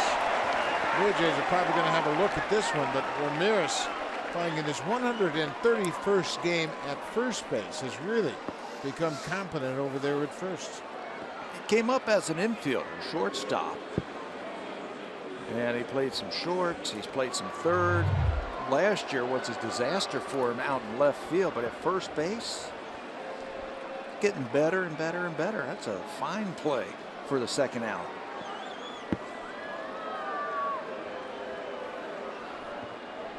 Well, he does a good job to let that ball come to him.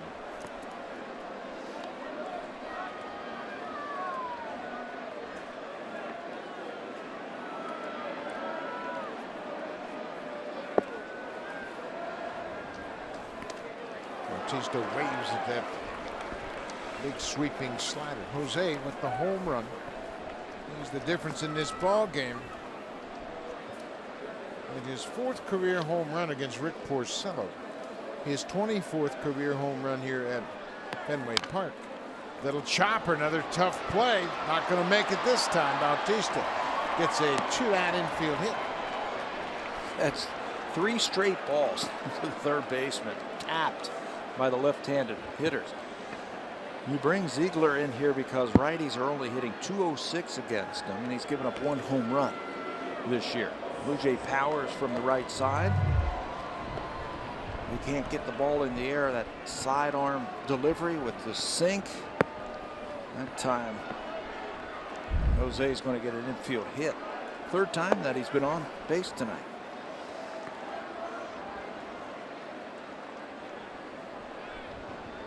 Russell Martin, the catcher, 0 for 3. Ziegler got a late start to his big league career. He's now 36 years old, but he didn't get to the big leagues until he was 28 years old in 2008. Came up with the Oakland A's, pitched in 47 games and had 11 saves. He was a late bloomer. This is now his 9th year in the majors, and he has 85 career saves. That was a good pickup by the Red Sox. They went shopping about a week or 10 days, and they fortified some positions. They went out and got Aaron Hill. They picked up Brad Ziegler. Ziegler July 9th. Well ahead of the trade deadline. Drew Pomerantz. They went out and picked him up.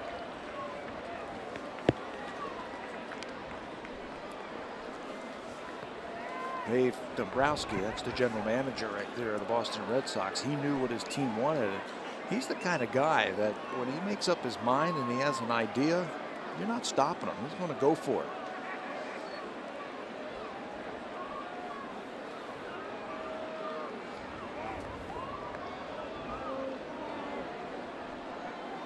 Two balls and a strike to Russell Martin, batting with 2 outs. Blue Jays have a 3-1 lead in the 7th.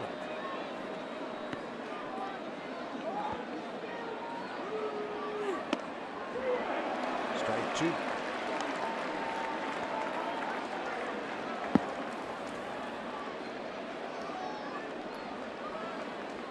Baltimore still leading over New York 8-1. They're now in the 8th in the Bronx.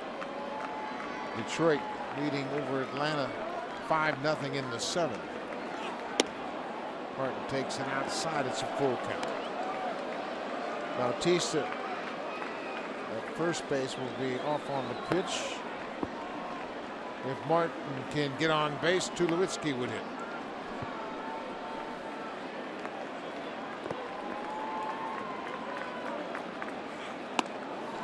Martin will get on base with the walk. First time he's been aboard tonight. Good at bat. Way to lay off that tough slider. 3-2.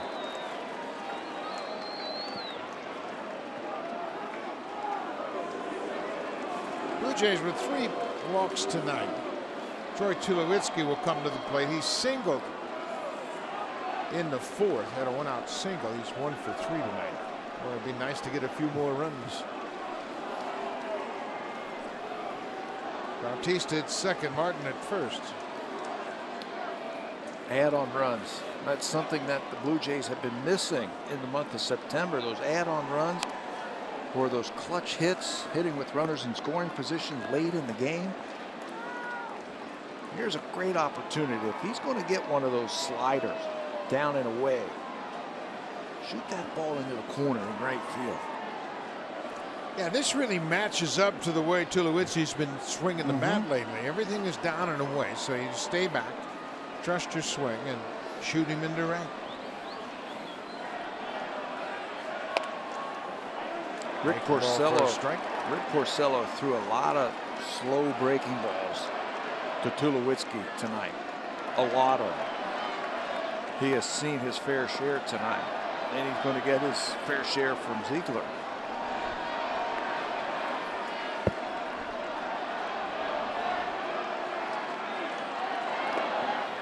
There's a slider. That one's in the dirt. This game began about 35 minutes late because of the rain. Field was covered all afternoon. Neither team hit on the field. There was very little activity outdoors before the start of this game, about 7:35.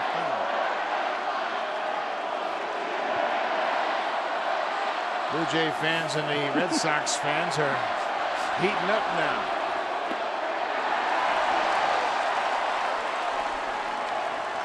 They're trying to out-cheer each other tonight. Who's louder?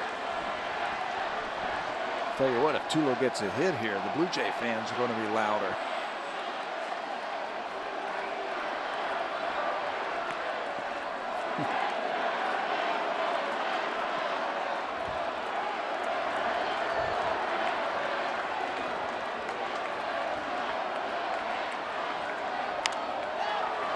Pop up into right. Long run for Hanley Ramirez. What a play. Ramirez, as Pat mentioned earlier, came up to the big leagues as a shortstop. He's made that over-the-shoulder catch a lot in the past. Tulowitzki pops up down the right side. Hanley Ramirez made a couple of nice defensive plays this inning in support of Brad Ziegler.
Honda, official vehicle of the Toronto Blue Jays, proud fan since 1977. We've talked about driver of the game so many times with Jose Bautista. How about one more time? Jose unloads off of Rick Porcello for Jose. Home run number 22 on the season. It's a big blast for the Blue Jays, giving them a 2-run lead in tonight's drive of the game. And the catch of the game is kind of interesting as you see Bautista out in right field getting ready for the inning. Ramirez makes a nice catch, and then the fan catches Ramirez to make sure he doesn't tumble into the seats. Everybody's getting into the action tonight. High fives everywhere. Adjust your hamstrings.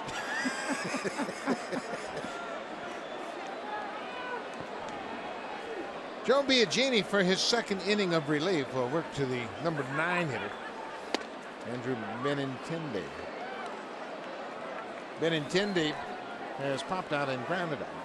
Biagini gave up a 1-out triple, but then struck out Jackie Bradley Jr. and Sandy Leone.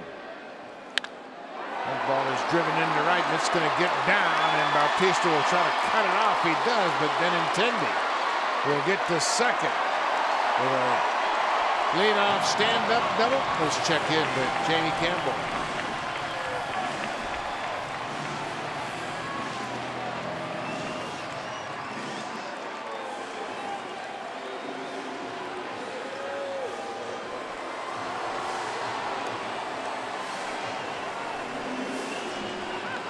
Justin Upton has really come on strong here at the latter stages of this season. That home run, the 30th, as Jamie mentioned, he now has driven in 86 runs.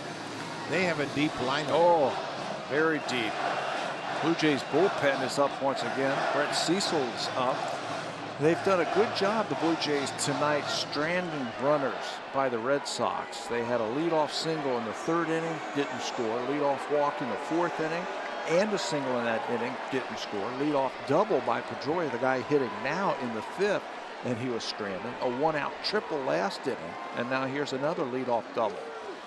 See if the Blue Jays can wiggle out of this one. The Red Sox are 1 for 8 with runners in scoring position. They have stranded 7. And you're right, the Blue Jays starters, and now Blue Jays starter Estrada, now Biagini, have done a good job of leaving base runners on. The Red Sox scored their run in the 1st. The Blue Jays scored 3 in the 5th, and that's been it.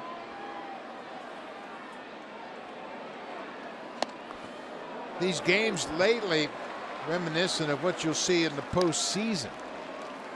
Runs are tough to come by. Managers using bullpens very quickly, and hitters have to deal with changes and different looks throughout the course of the game. And it's a deep bullpens that you have to deal with. So you can go a lefty for one batter and then bring in a righty for one batter.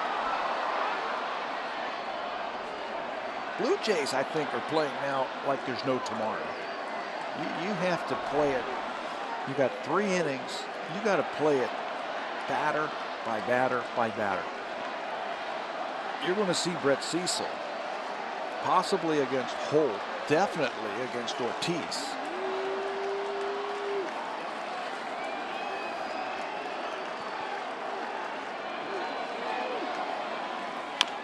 Pedroia, a little tapper out in front of home plate. Martin turns and fires down the first base line. Benintendi, he goes to 3rd now, and John Gibbons is going to come out and talk about the base runner, I'm sure. Yep. Pedroia going up the first base line. That's what Russell Martin is talking about, where that runner was. Now, Pedroia is going to go to second base because the ball is somewhere underneath the tarpaulin. If there's a good throw, if the runner's going to be out at first base, and the runner who was at second base was still at second base. Watch it on the replay. Ball's tapped out in front of home plate. Martin picks up the baseball, and the runner goes back to second base. A good throw. And he would have been out at first, and the runner would not have been able to advance. Pedroia running up the baseline. That is the same way that Benintendi got hurt in Tampa. And he went back, and now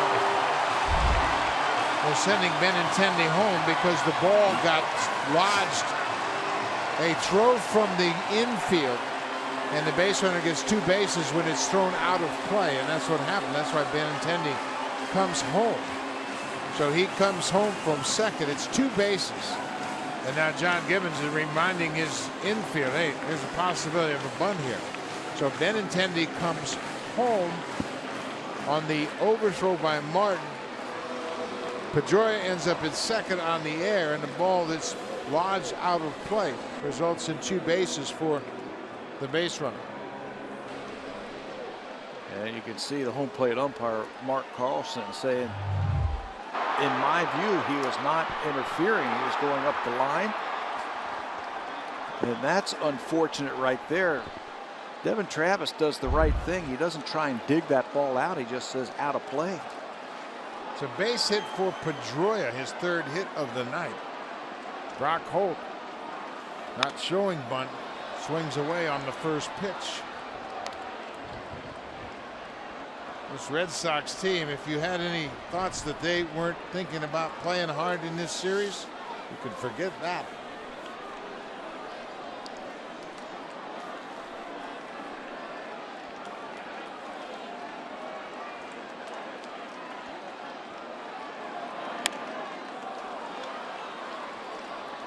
Martin is charged with the error, his 4th error of the season.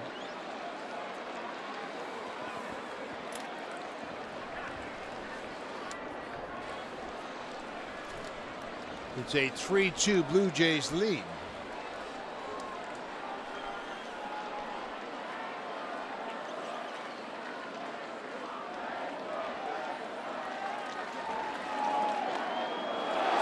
It's away from Martin, and now Pedroia moves to 3rd.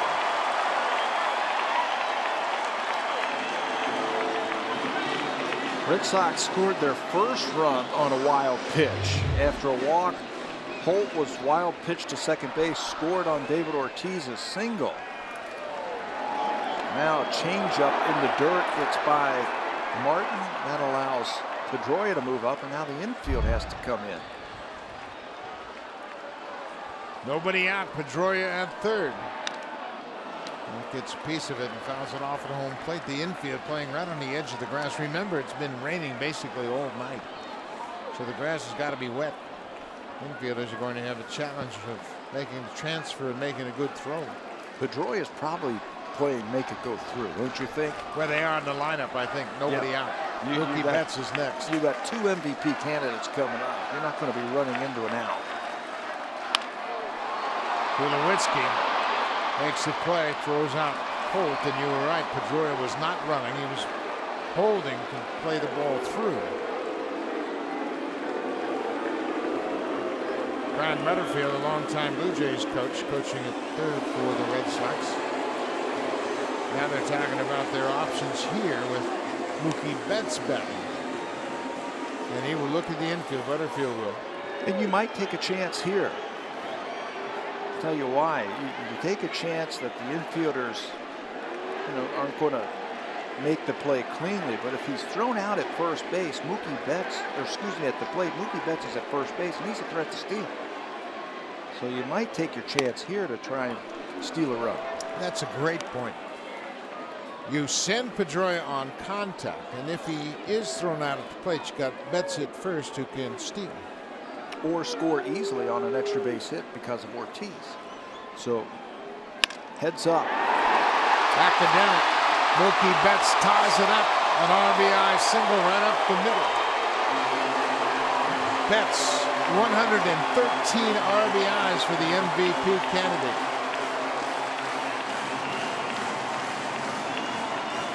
So John Gibbons has already made the call to the bullpen. Andrew Benintendi started it with a double. Pedroia comes in to tie the game at 3-3. Brett Cecil into the game to face David Ortiz.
the ball game with a runner at first and David Ortiz, the batter. Cecil had a terrific inning of work on Wednesday against the Orioles. He pitched 1 inning, had a couple of strikeouts, and now he is into a tough jam here.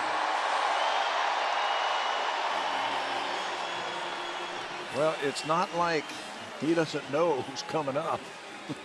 He has faced David Ortiz plenty of times in his career. Plenty of time. You got the infield in and an MVP candidate, Mookie Betts. That makes things easy for him with the infield in. He gets that ball through. So a threat to steal. And keep in mind that the Blue Jays are in that shift position. The Red Sox do it better than anybody. Go first to third on a grounder or a stolen base attempt. Josh Donaldson looks like he's going to be the guy taking the throw from the catcher if there is a steal attempt, opening up the whole left side of the infield. They make a great point, because should Mookie Betts break for the stolen base, he can just make a turn around second. Betts has only been caught 4 times. He's got 26 stolen bases.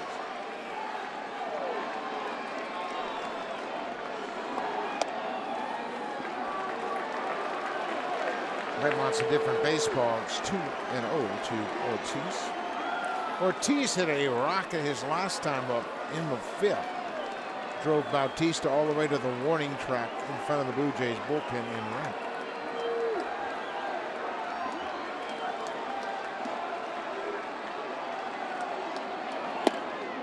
There's a stop. Betts is not getting a good read on Cecil's move towards home. If you're wondering about Cecil and Ortiz head-to-head, Ortiz 6 for 31 against Cecil. That's a 194 average. Swinging a drive deep to right. This ball's going to go. David Ortiz, his 62nd home run against the Blue Jays.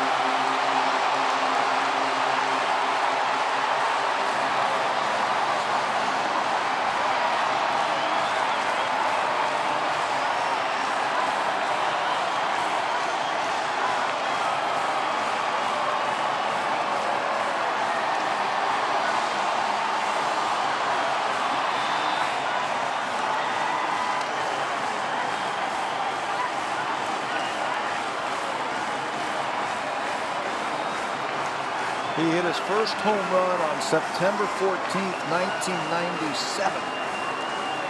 Way back then. And he's just hit another one. 38th home run of the season. You can scratch that date off now of dates that he hasn't hit a home run. With that RBI, gives him 3 tonight. He has tied Edwin Encarnacion for the league lead in the American League. 127 RBIs for Ortiz. Takes a curtain call. Ortiz and Encarnacion tied atop the American League in RBIs.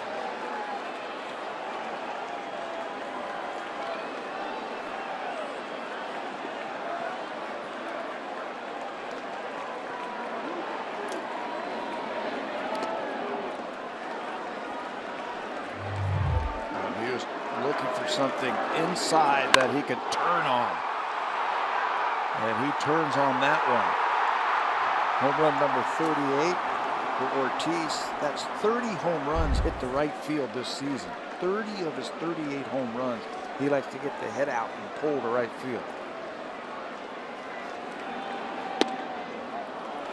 Hanley Ramirez called out on strikes. Second out of the inning for Ortiz. His 541st career home run. Deep into the seats in right. Wraps it around that pole. It's very shallow down the right field line here at Fenway Park. Wall is not very high.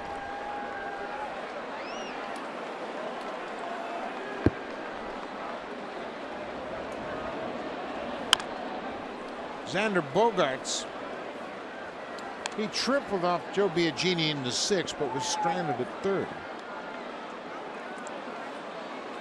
Andrew Benintendi got things started with a leadoff double. Pedroia had an infield hit. Betts with an RBI single, and David Ortiz with a 2-run home run. A 4-run 7th inning, and Boston has taken a 5-3 lead.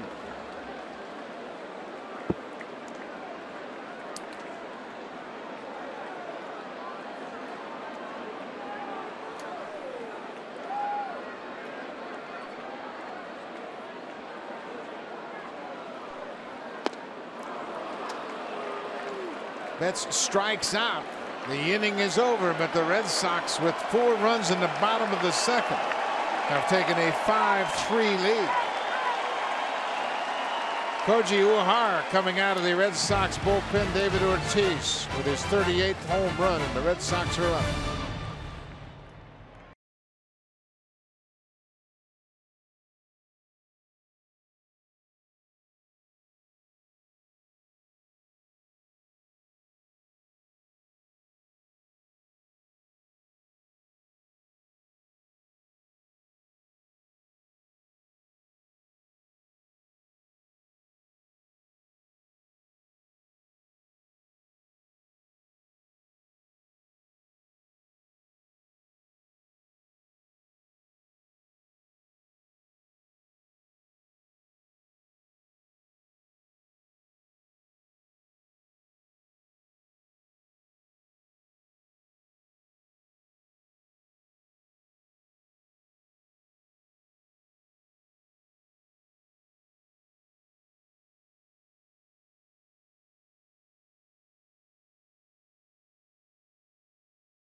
And Honda, official vehicle.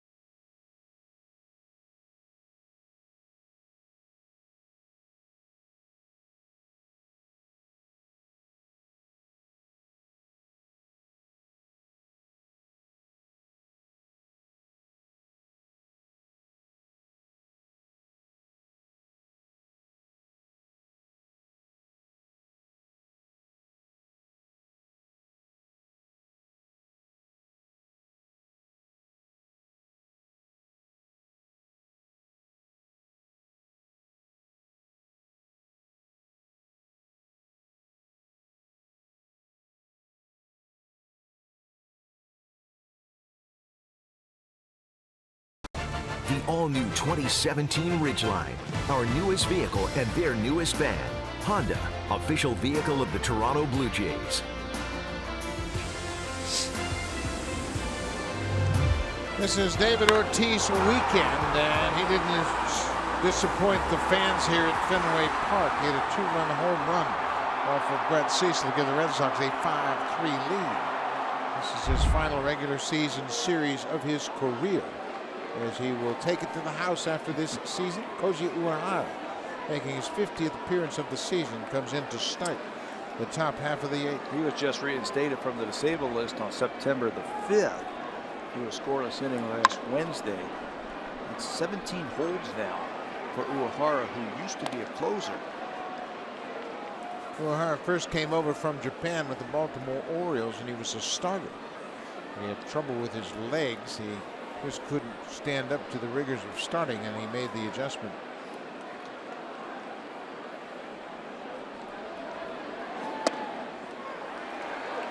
He's one of those guys that makes you scratch your head. You say, well, how does he do it? He doesn't throw hard, but he relies an awful lot on location.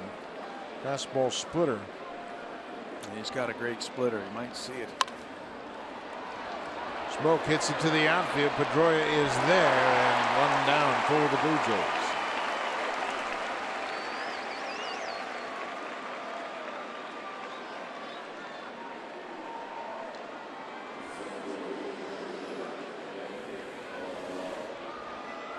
Down in the Blue Jays bullpen, Everett Loop Up for his second time this evening. Kevin Pillar walked with 2 outs in the 6th.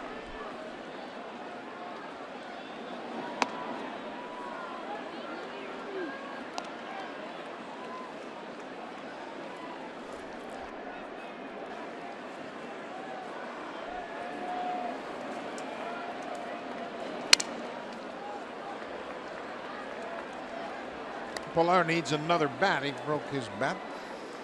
That thing just kept coming in on him. It's only 78 miles an hour, and he broke his bat because of the movement. I think he hit that one right above his hands. Ooh, hard. How does that affect on you? He didn't throw a lot of pitches straight.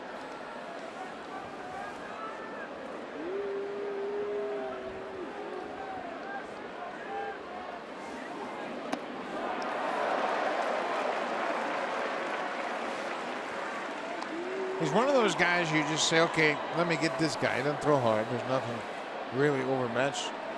You feel like you're overmatched against him. But at 41 years old, he is still pitching very effectively in the major leagues. Averaging 12 strikeouts per 9 innings, and he barely hits 90. This is his 4th season with the Red Sox. He has 79 saves with Boston, 93 for his career. He saved 13 with Baltimore in 2010 when he made the transition. He's 7 for 9 in saves this year for the Red Sox. Veteran, been in the bullpen. Throws strikes. That's the important thing. You come out of that bullpen, you have to be able to command your pitchers and throw strikes.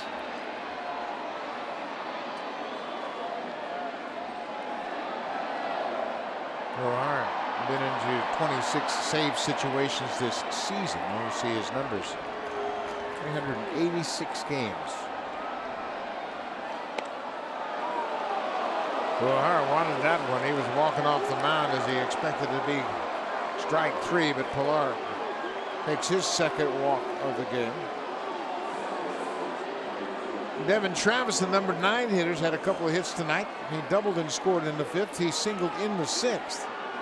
Got to turn the lineup over one more time. They've done it. They've set it up at the bottom. They've been on base 4 times. Got to do it again now. Travis is back up over 300 with 2 hits, batting .301.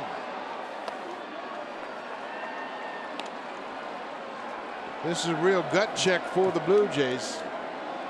They had the lead. They coughed up 4 in the 7th. Now they're down by 2. Got to figure out a way to get back in this game. Past third baseman Holt. Pillar's going to go to third. Devin Travis is hustling towards second, and he'll get there. And the Blue Jays have the tying run in scoring position. 3rd hit of the night for Devin Travis, his 2nd double. Doubles numbers 27 and 28 coming tonight here at Fenway. That's what they needed. A walk. He's going to be sent to third base on this rocket. I'm not even sure Holt even saw that ball got by him so quickly. By the time Benintendi runs it down, it's extra bases. Uehara's reaction was like, wow, I need to go back up a base.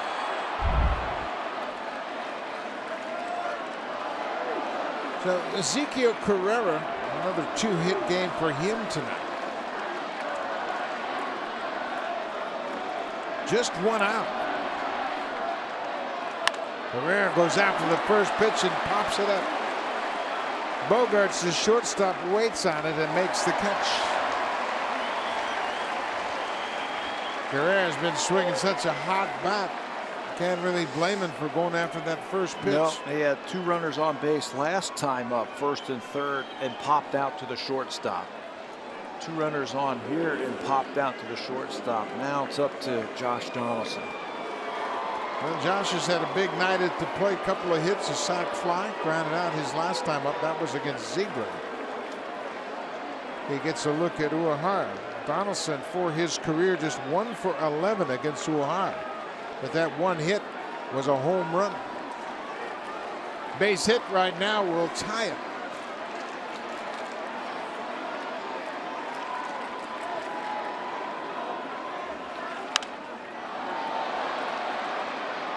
It's amazing how many times you see hitters late on Uehara when he throws 87. He has a high spin rate, so that ball must get on those hitters quickly. He slings it up there. So there's a little deception in his delivery. And you've always got that splitter in the back of your mind.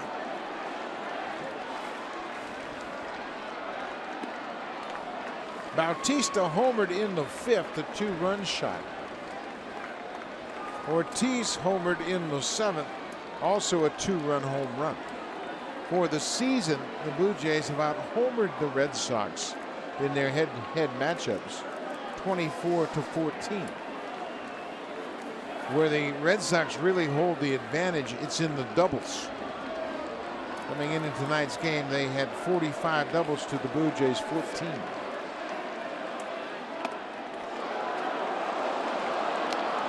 See Craig Kimbrell loosening up for the Red Sox. He's the closer.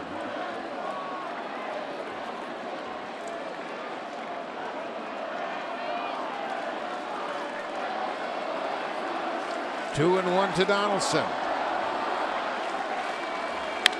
Ground ball. Holt at third. Across the diamond in time, and that does it. Donaldson grounds out to third.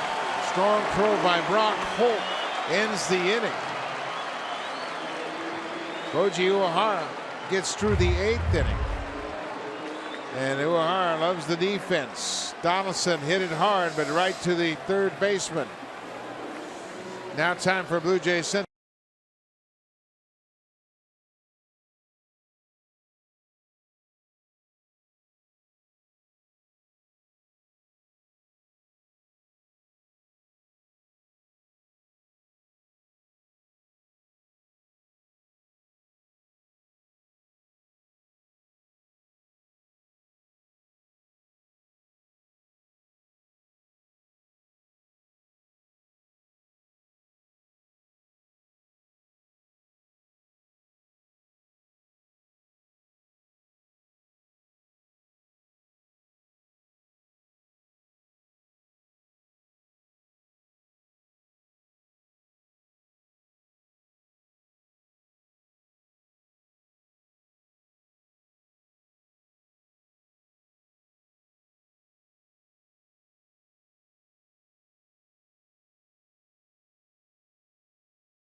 Ball game, making his 21st appearance. Luke pitched yesterday. Last night he made an appearance and struck out the only batter he faced. That was Chris Davis. Left-handers hitting just .227 against Aaron, and there's a couple of lefties scheduled this inning. Mackey Bradley Jr. one of them. Bottom of the 8th inning, Boston with a 5-3 lead.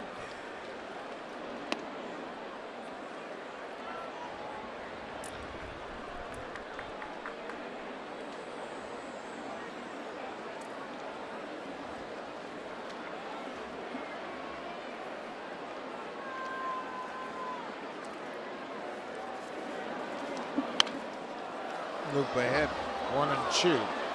Marco Estrada started the game. Another good outing for Marco. 5 innings, 1 run on 4 hits. He walked a pair and struck out 4. Biagini goes an inning and a third. He is charged with 3 runs. All 3 earned runs on 4 hits.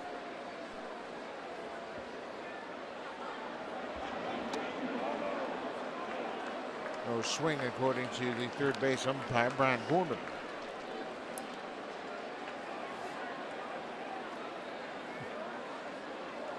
Ryan Tepera, the right-hander, loosening up for the Blue Jays. Batter by batter, that's what you have to do. Donaldson makes a nice play on the one hopper. Bradley's retired. 1 away.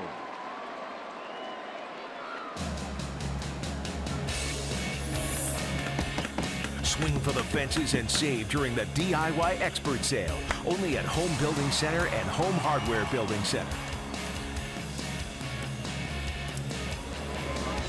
Beautiful shot of Fenway Park on a cool Friday night. The Blue Jays had a 3-run lead, and then the Red Sox scored 4 in the bottom of the 7th. Capped off by a 2-run David Ortiz home run. Sandy Leon is a switch hitter, batting right-handed for the first time tonight. Well, it's not like the Blue Jays haven't had their chances tonight against Rick Porcello and a couple of relievers. They left 2 runners on in the 1st, 3rd, 6th, 7th, and 8th. They've had their opportunities, just have not been able to come up with the big clutch hit.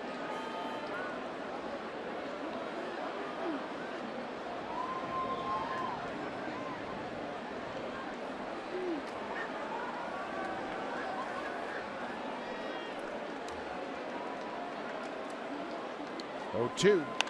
Foul back.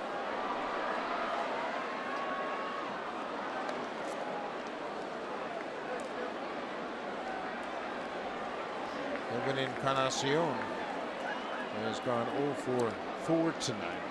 Blue Jays have 10 hits. They trail 5-3.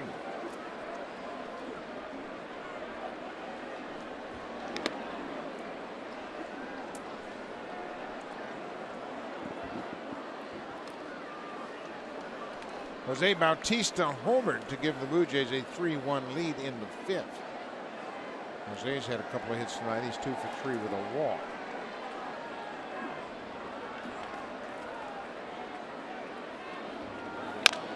Ground ball. Tulowitzki coming after, takes the short hop, has time, and throws out Leon. Encarnacion, Bautista, and Russell Martin are the batters scheduled to bat in the top of the 9th.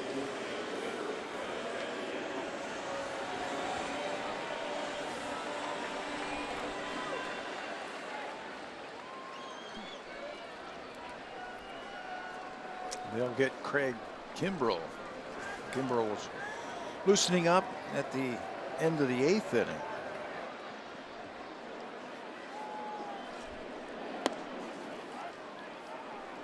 Andrew Benintendi, he got the rally started in the 7th inning with a double to the alley in right center.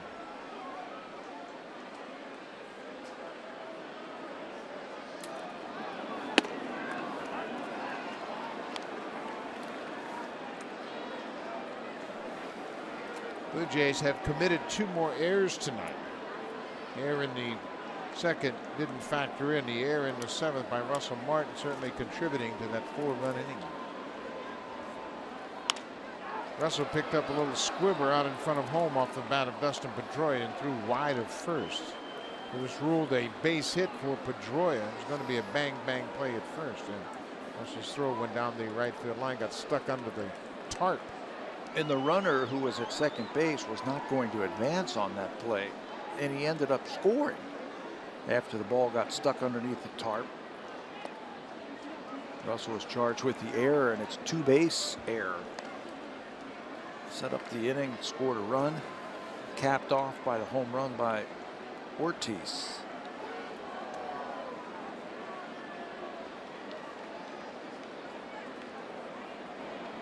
A ball and 2 strikes, 2 outs here in the bottom of the 8th.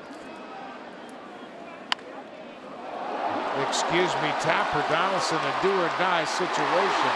No chance to throw out Benintendi. He runs too well. His second hit of the night, and excuse me, tech swing roller down the third base line. And that'll necessitate a pitching change for the Blue Jays. They were back with 2 strikes on the infield. Check swing and just rolls it down the third base line. Really no chance for Josh Donaldson to make the play. He's playing too far back. He's got too far to go get this one. Look how far he has to come to get it, but he gives it the old try, but it'll be an infield hit. Ryan Tepera worked in last night's game, an inning and 2/3, 3 strikeouts. He'll come in with 2 outs and a man on.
No, and he's had a terrific season. Another one of the big-time players stepping up on this final weekend of the season. Ryan Tepera making his 20th appearance. We mentioned Tepera threw the ball very well in relief in last night's game. He pitched an inning and 2/3, had 3 strikeouts against the Orioles. Benintendi at first for Dustin Pedroia. Pedroia has had a 3-hit game to push him over 200 hits for the season, just his second season of 200 or more hits in his career.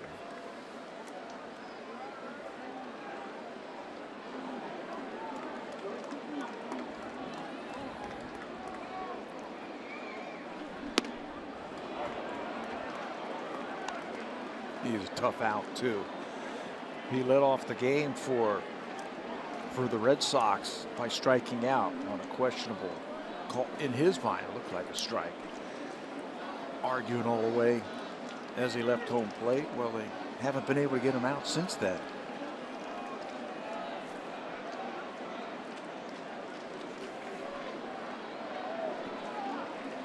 Pedroia has scored a run tonight. He now has scored 105 runs. It's the 3rd most runs he's scored in a single season in his 11-year career. He was the Rookie of the Year in 2007, the MVP in 2008. He's a 4-time Gold Glover.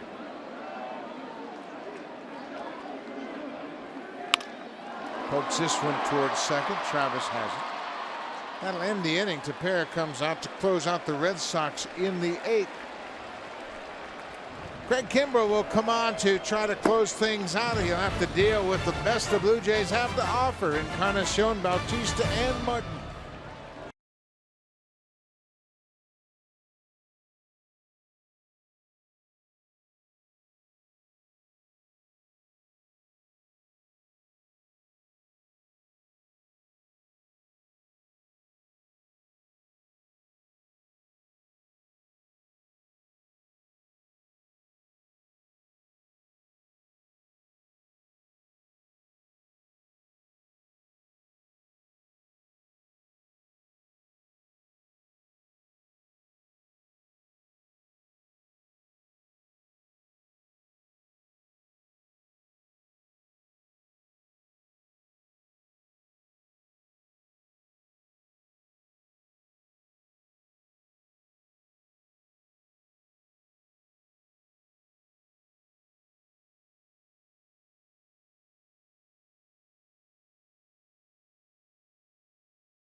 big sluggers to come through for you, and Jose Bautista did just that in the 5th inning with a 2-run home run, his 22nd homer of the season.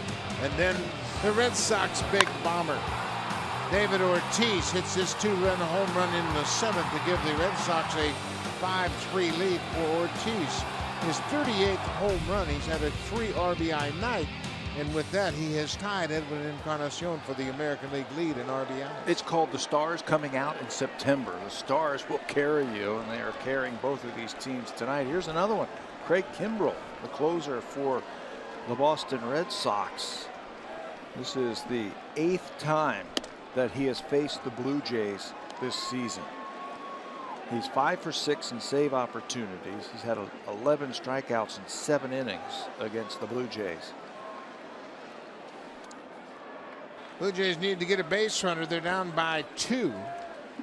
The hits are even at 10 apiece. Kimbrell falls behind 2-0 to Edwin Encarnacion. Edwin, as we mentioned, is 0 for 4 tonight.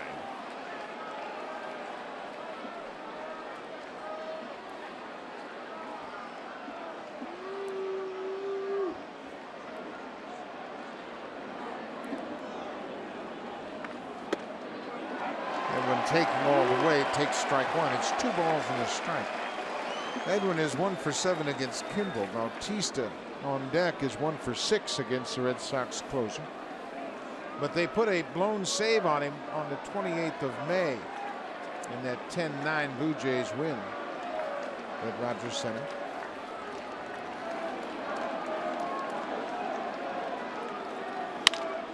Ground ball. Holt at third. Takes his time. Across the diamond. 1 away.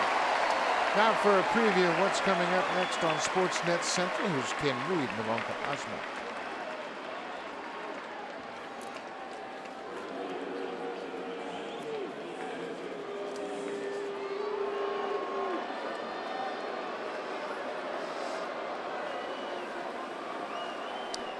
Thank you very much, Ivanka. That's coming up right after this ball game, and certainly looking around the scoreboard out on the left field green monster, not a pretty picture for the Blue Jays. The Orioles beat the Yankees 8-1. The Tigers lead the Braves 6-1 in the 8th inning in Atlanta. And Seattle has an early lead thanks to Robinson Cano. They lead Oakland 2-0. 1-1 count on Bautista. And it's starting to rain just a little bit more. You know, all you can do is worry about yourself, and they've already gotten Kimbrell 1 time this year. He's only blown 2 saves all season long. One of them was against the Jays. Need a base runner.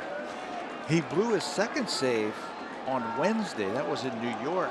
And the culprit, the problem that he had, couldn't find the strike zone. Gave up 4 earned runs, 3 walks. They all came around to score.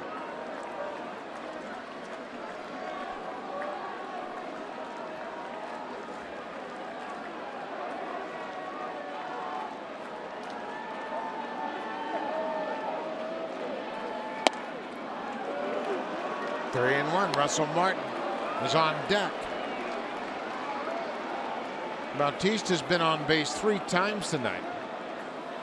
He's walked, homered, and singled. He flew out to right field his other plate appearance. Takes another walk. Bautista gets on board, and that'll bring the tying run to the plate. Russell Martin, as you mentioned, got the Kimbrell back at Rogers Center.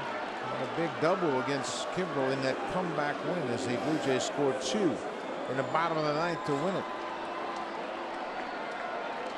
Never out of a ball game when you're playing in this place.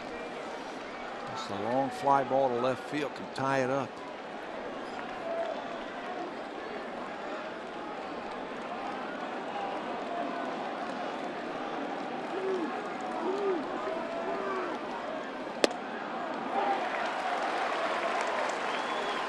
You remember the Blue Jays won that ball game with Martin scoring the winning run on an error by Hanley Ramirez fielding a low throw. They won at 10-9. 4-2 in the bottom of the ninth. That was May 28th.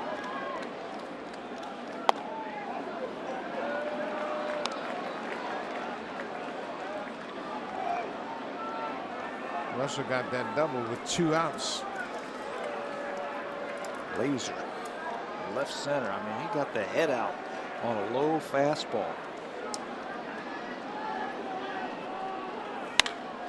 This is popped up. Pedroia and Ramirez. Ramirez in foul ground stays with it and makes the catch. Blue Jays down to their final out. He's made a couple of nice catches tonight from first base. Remember, he was holding on Jose Bautista at first base. He's got to go a long way for this ball. The wind pushes it away from everybody but Ramirez.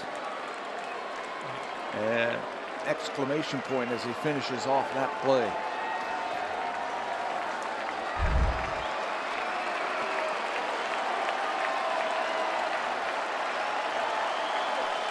Troy Tulowitzki.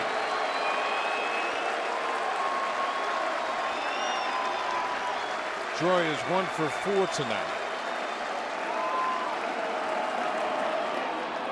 Ball gets away from Leon. Bautista will go to second.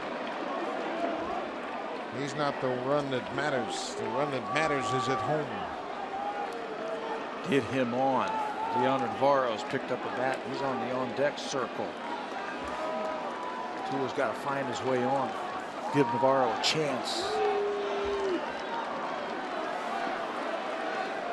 Tulowitzki 2 for 6 against Kimball. Of course, they both spent time in the National League, so Tulowitzki knows what he's dealing with.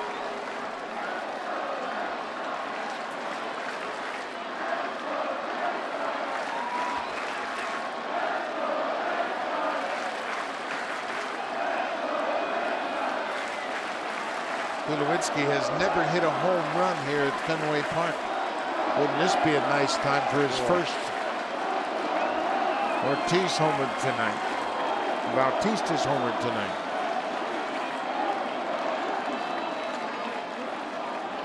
They just had a conversation about this and they must have forgotten. Somebody forgot. Xander Bogaerts is going to go in there to see what they're talking about. Well, Bogaerts wants to have an idea so he can position himself at shortstop with the right-handed hitter Tulowitzki. The faithful Blue Jay fans hanging on to faint hopes. Boston looking for their 93rd win of the season. Trying to catch Texas, and Texas is not playing along. They have a 3-1 lead at home in the 8th.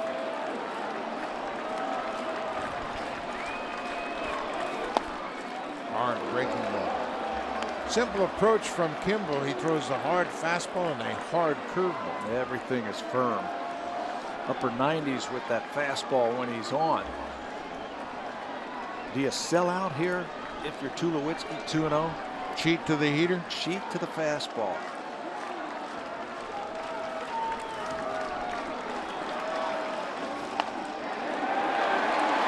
'97.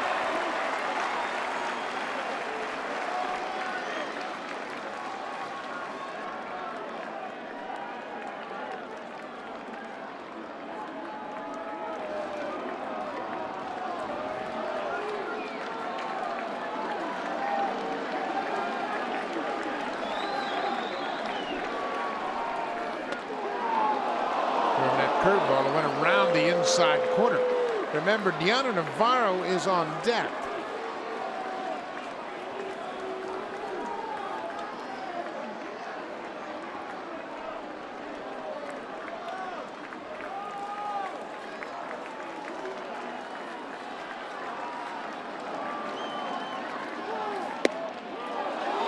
Tulowitzki takes the breaking ball. And Navarro will get a shot. Oh, I'd love to see him just wrap one around that pole in right field. Kimbrel has walked 2. Now Dalton Pompey will take over as a pinch runner for Tulowitzki at first. Pompey with great speed. Obviously, the thoughts of a gapper here will give him an opportunity to maybe come around and score.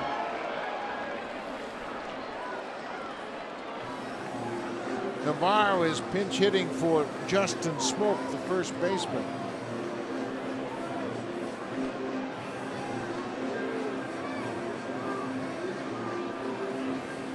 And there's a conference on the mound, a infield defense talking things over about how they might play Navarro. Bogarts and Holt, the shortstop and third baseman. Navarro is 1 for 1 against Kimbrel. He picked up a pinch hit base hit his last pinch hit opportunity. He is 1 for 8 as a pinch hitter this season with an RBI.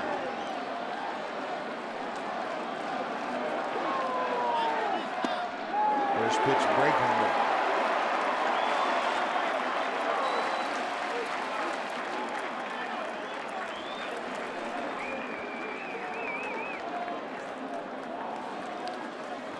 He knows that Navarro likes first pitch fastball. Really crosses him up and throws a breaking ball.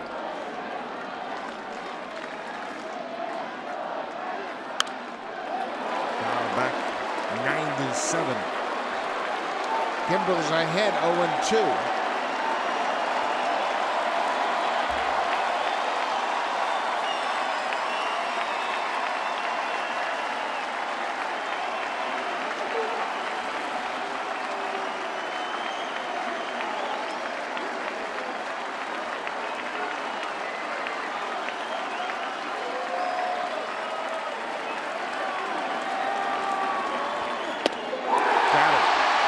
The ball game.